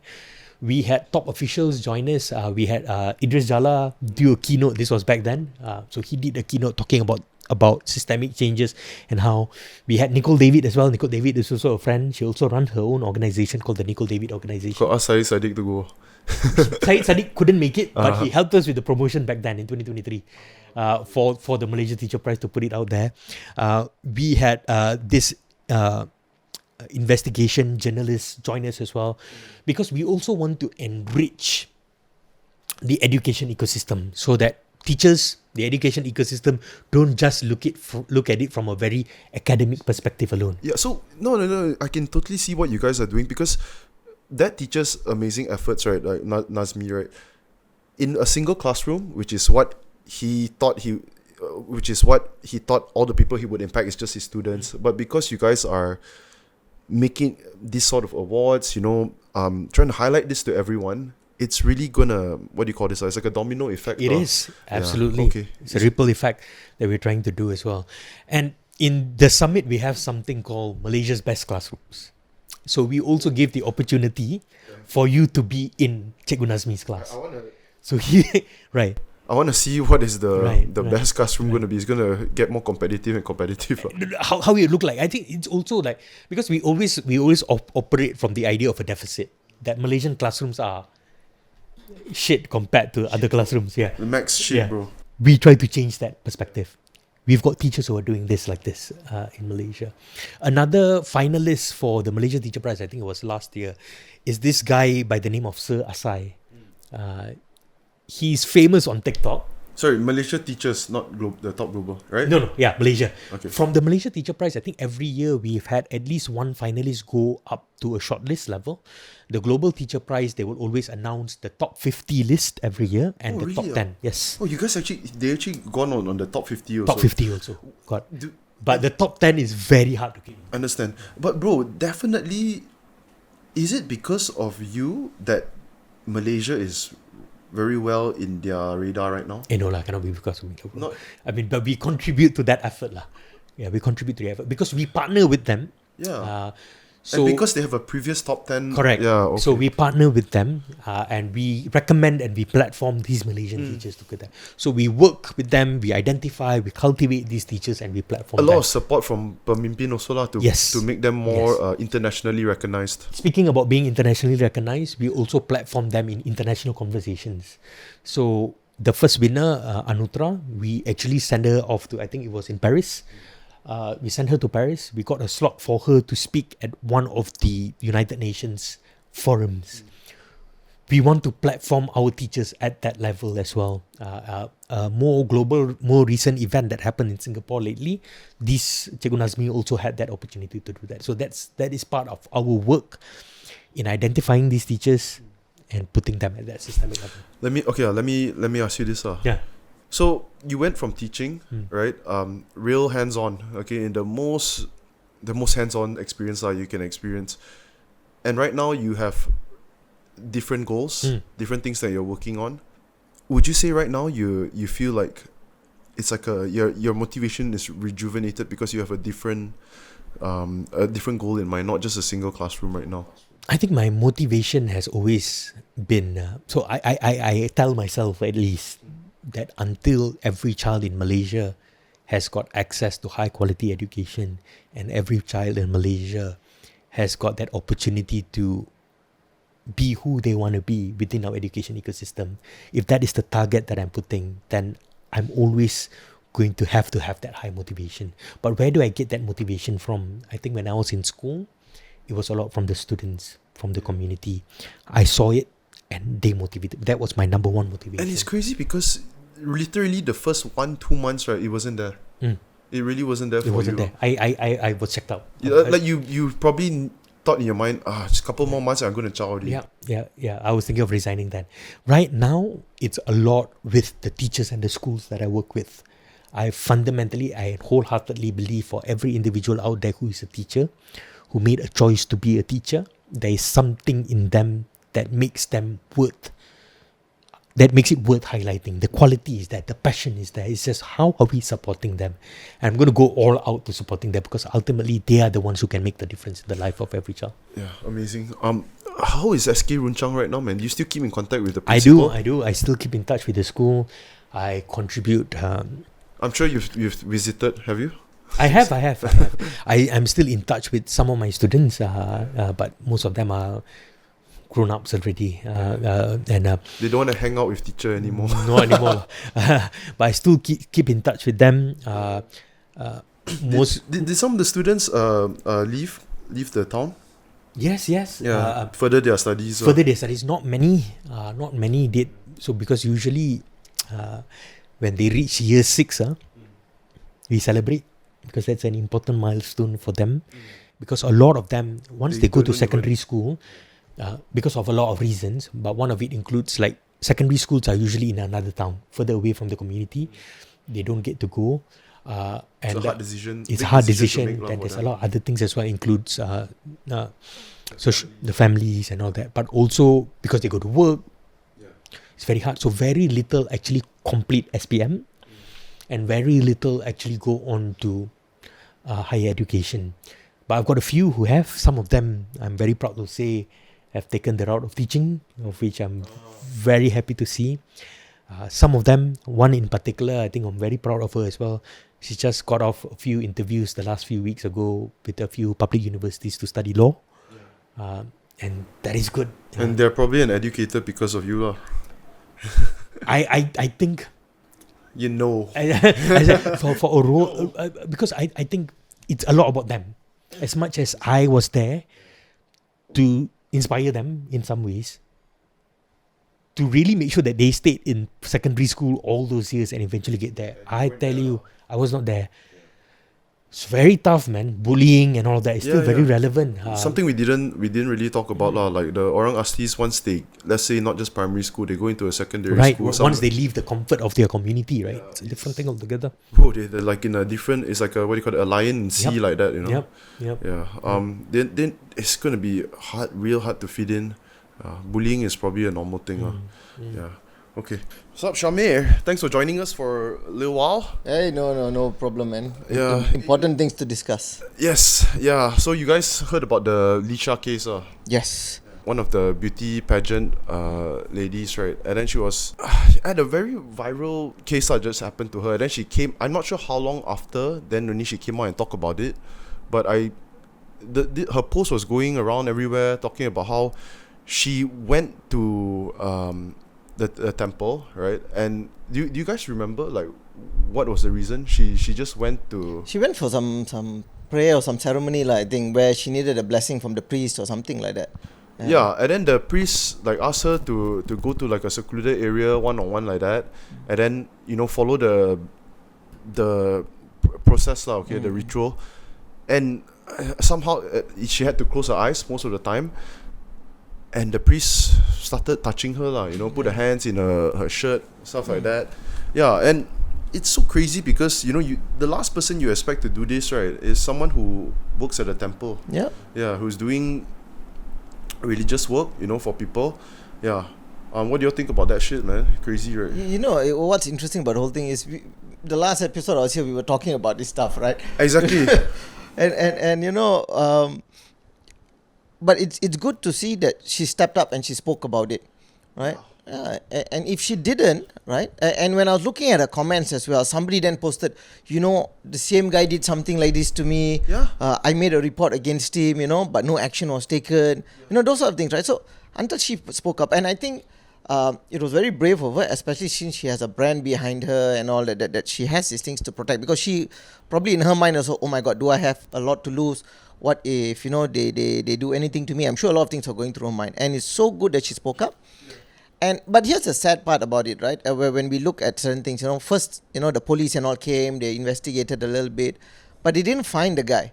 Only after the post went viral, suddenly there's a manhunt for him. Yeah. So sometimes, the sad thing is sometimes you need celebrities or you need content creators or influencers to suddenly make something viral, and then action is taken. Same with that Facebook thing, right? Where McYun and Caprice, when they voiced out about it, only then suddenly that Facebook group is taken down. That group was around for the pedo group, yeah, right? the pedo group, yeah. Underage kids. You saw that shit also. Yeah. A pedo group with, if I'm not mistaken, 8,000, almost 10,000 followers. 12,000 followers. Yeah. Right. And people were literally posting, like, let's say school kids, right? And people are commenting all the like horny Nasty shit stuff, yeah. Yeah, like in the open, like Yeah, that. yeah. So it actually shows, right, that those are the 12,000 people that joined. How many more are there that, I don't know, man. It's maybe within their circle they think it's like it's like a safe space for them to say all this crazy shit lah. Yeah. Yeah. But I think one of the things which I think Samuel did was very interesting was he spoke about the concept of teachers posting stuff online about their students. Maybe you just like to... Yeah, I think I always, for both cases, I always try to look at it from how do we stop it from happening. Yeah. I think there's one approach to look at the humane part of it. It's like, okay, like, it must be really sucks to be her. She was in a very vulnerable state and all of that. But what regulations exist to stop this from happening in the first place? And I think that needs to happen. So for the case of that group with 12,000 individuals commenting on underage children in school uniforms, etc., I think one of the key things that I highlighted was that why are we allowing schools and teachers to post pictures of students and kids, underage children? So there is no regulation around that. I think if I'm not mistaken, you can't post for kindergarten. There is Depends on the school. Yeah, it's a different thing altogether. Okay, but public school, it's out in the open like that. So Damn. what they have done, I think they came out with a regulation which says that cikgu-cikgu kena mendapat kebenaran, get permission. This regulation has been out before, but it's not fully exercised. So I think my opinion through that video was to talk about this is not an optional thing. It's non-optional. It's not something you need to discuss on. Safety of children, safety of women, safety of everybody in that essence should not be a grey area. It's a yes, it's a no. Don't post everybody stop right now. So I think that part was something I was trying to emphasize. Circling back to the Lisha case, okay. The comments, what were the comments Oh saying? my God, dude. It's The fucked. comments are a whole different level. I find it so interesting that people are still trying to defend this guy. A lot, bro. Yeah, they're blaming the victim, right? A lot, bro. Not just one. It's simple as this, Gan. I understand if she suddenly made an accusation, right? And I'm going to think of it. If it was me and she made that accusation and I did not do it, dude, I will be suing you and I'll be making a report against you for defamation. But this guy ran away. So there's a high chance this fellow probably did something. But why is it that people are telling, no, maybe she dressed, her baju ketat. The comments are, they are blaming her for how she's dressed, okay? There was this guy who came out, also an Indian dude, made some Tamil content about her case. He posted a compilation of her Pictures of her. Yeah. For real? Yeah. Oh. There was not only one, a lot. Yeah, posting photos of her. Like, she's a beauty pageant finalist, so obviously she posts pretty photos, right? Okay, some of them were a little revealing. She was posting stuff like that, but he was trying to make it seem like, okay, she deserves it because of how she dresses this way. Okay, that's one thing lah. Okay, that's one thing, whether she's wearing inappropriate attire at the temple.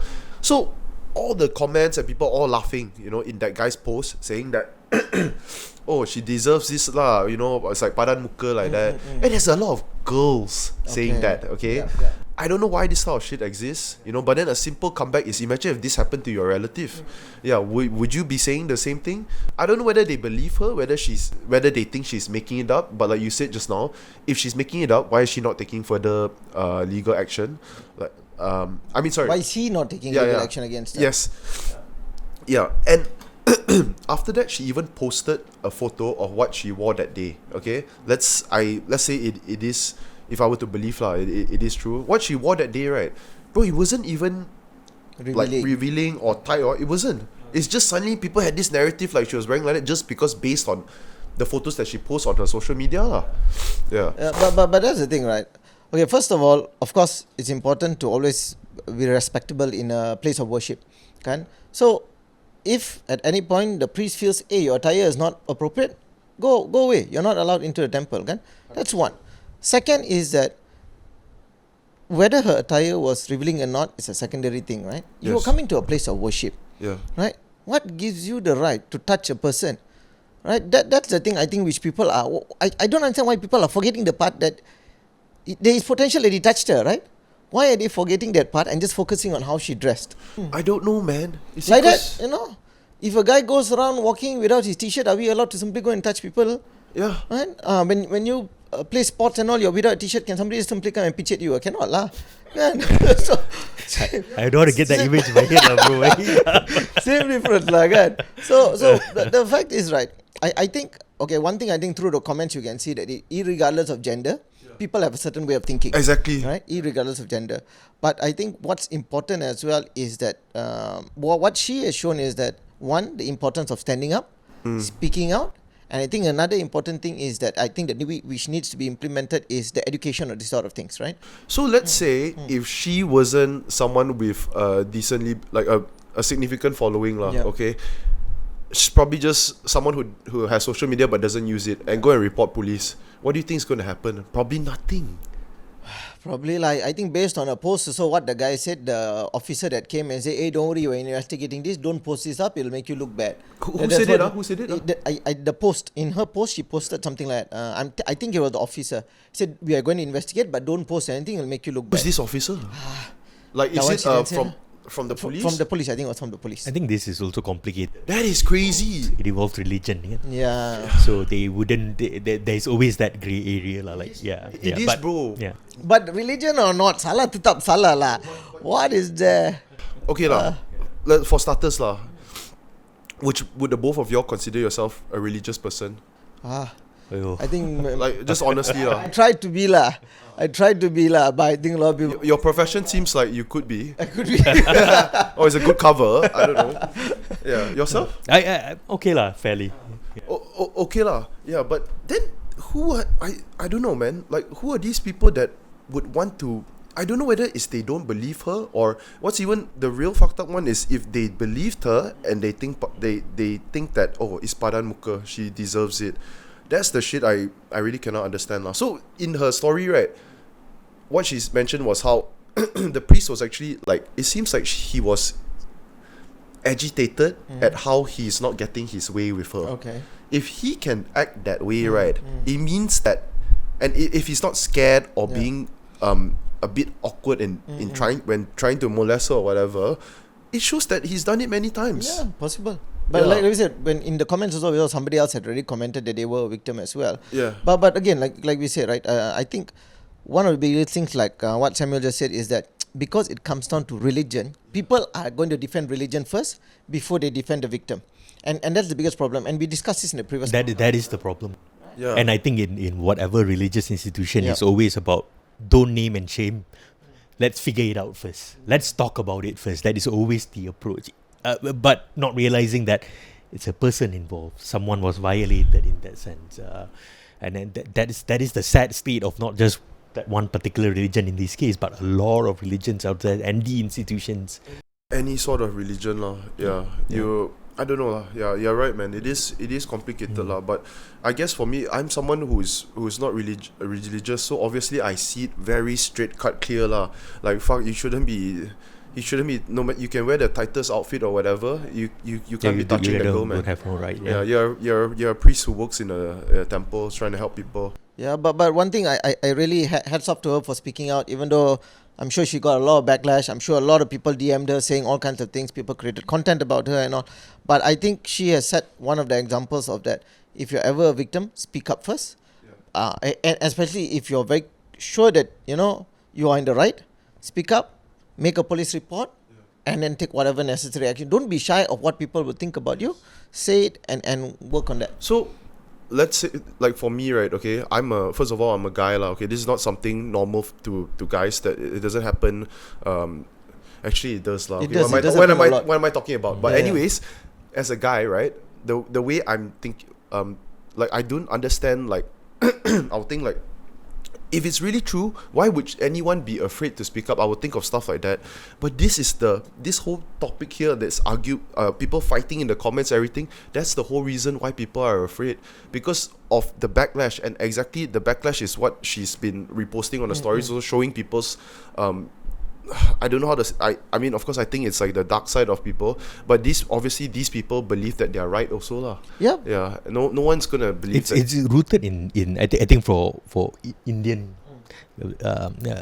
I'm also quite curious to what her parents would have received, because it will expand beyond her. What do you mean? What like the parents? Other people just text the parents, say, "Hey, why your daughter doing like this? Your daughter wrong." It's gila one. It will go to like the cousin lah, the uncle like here and there. It is that complex, And right. I think she coming out like that, it's a big deal. And I think, and I really hope at least she has that strong individuals around her, including her parents, who support her in this kind to protect her. If not, it just gets out of control. Samuel said something very interesting, and I think it's so important. That support from family is Absolutely. so important at times, right? Because everyone's going to be against you. Yep. I'm sure, like what Samuel said, her parents probably got calls from all the relatives. Hey, why is she talking bad? And you can have like 10 very good comments, but that one will really irk you, right? Yeah. And then you look at it and then you'll immediately like, oh my God, did I do wrong? Was I the one that started all of this, that made him want to touch me? That part of it is really tough for people to go through. And bro, imagine this lah, because we don't know, we are just talking here lah, we don't know anything about her family or what. Imagine if her parents are religious people that often go to that temple. Exactly. So that alone is so many reasons for you to never say a damn thing and take this to your grave. But she chose not to lah, and I just hope that family are all supporting her as well lah. We hope so as well lah. Yeah, but heavy stuff, man. Crazy. Man. Okay, alright guys, that's it for today's episode. Give it up for Samuel Isaiah. Yeah, if you guys enjoyed this episode, please do me a favor, hit the like button, hit the subscribe button, leave a comment. What you thought about today's episode, suggestions who you want to see in future podcast episodes, and go follow PEMIMPIN, follow Samuel Isaiah on Instagram. Just type Samuel Isaiah. Can't remember exactly the handle. I still can't remember, just I'll put it in the description. Yeah, I haven't said this guys, but he looks like an Indian Ben Shapiro. Yeah. I'll take it as a compliment, bro. It is a compliment. Yeah. I thought you would show up in your suit, man. Why would I, bro? I don't know. Because Sekgu is it? I mean, no, I saw you in some interviews and you're wearing suits. So yeah, but it's okay. This is a cooler shirt, lah. Yeah. Okay. Guys, and that's it for today's episode. Give it up for Samuel Isaiah, and I'll see you in the next episode. Let's get it. To my homies, I'm missing my oldies, my brothers, my cronies. We all went to court, but before only courts that we knew were the ones where we were shooting three, selling Kobe. To a legend, rest in peace to the old me, rest in peace to my brothers, rest in peace to my whole team. The oldest, I'm missing my shawty.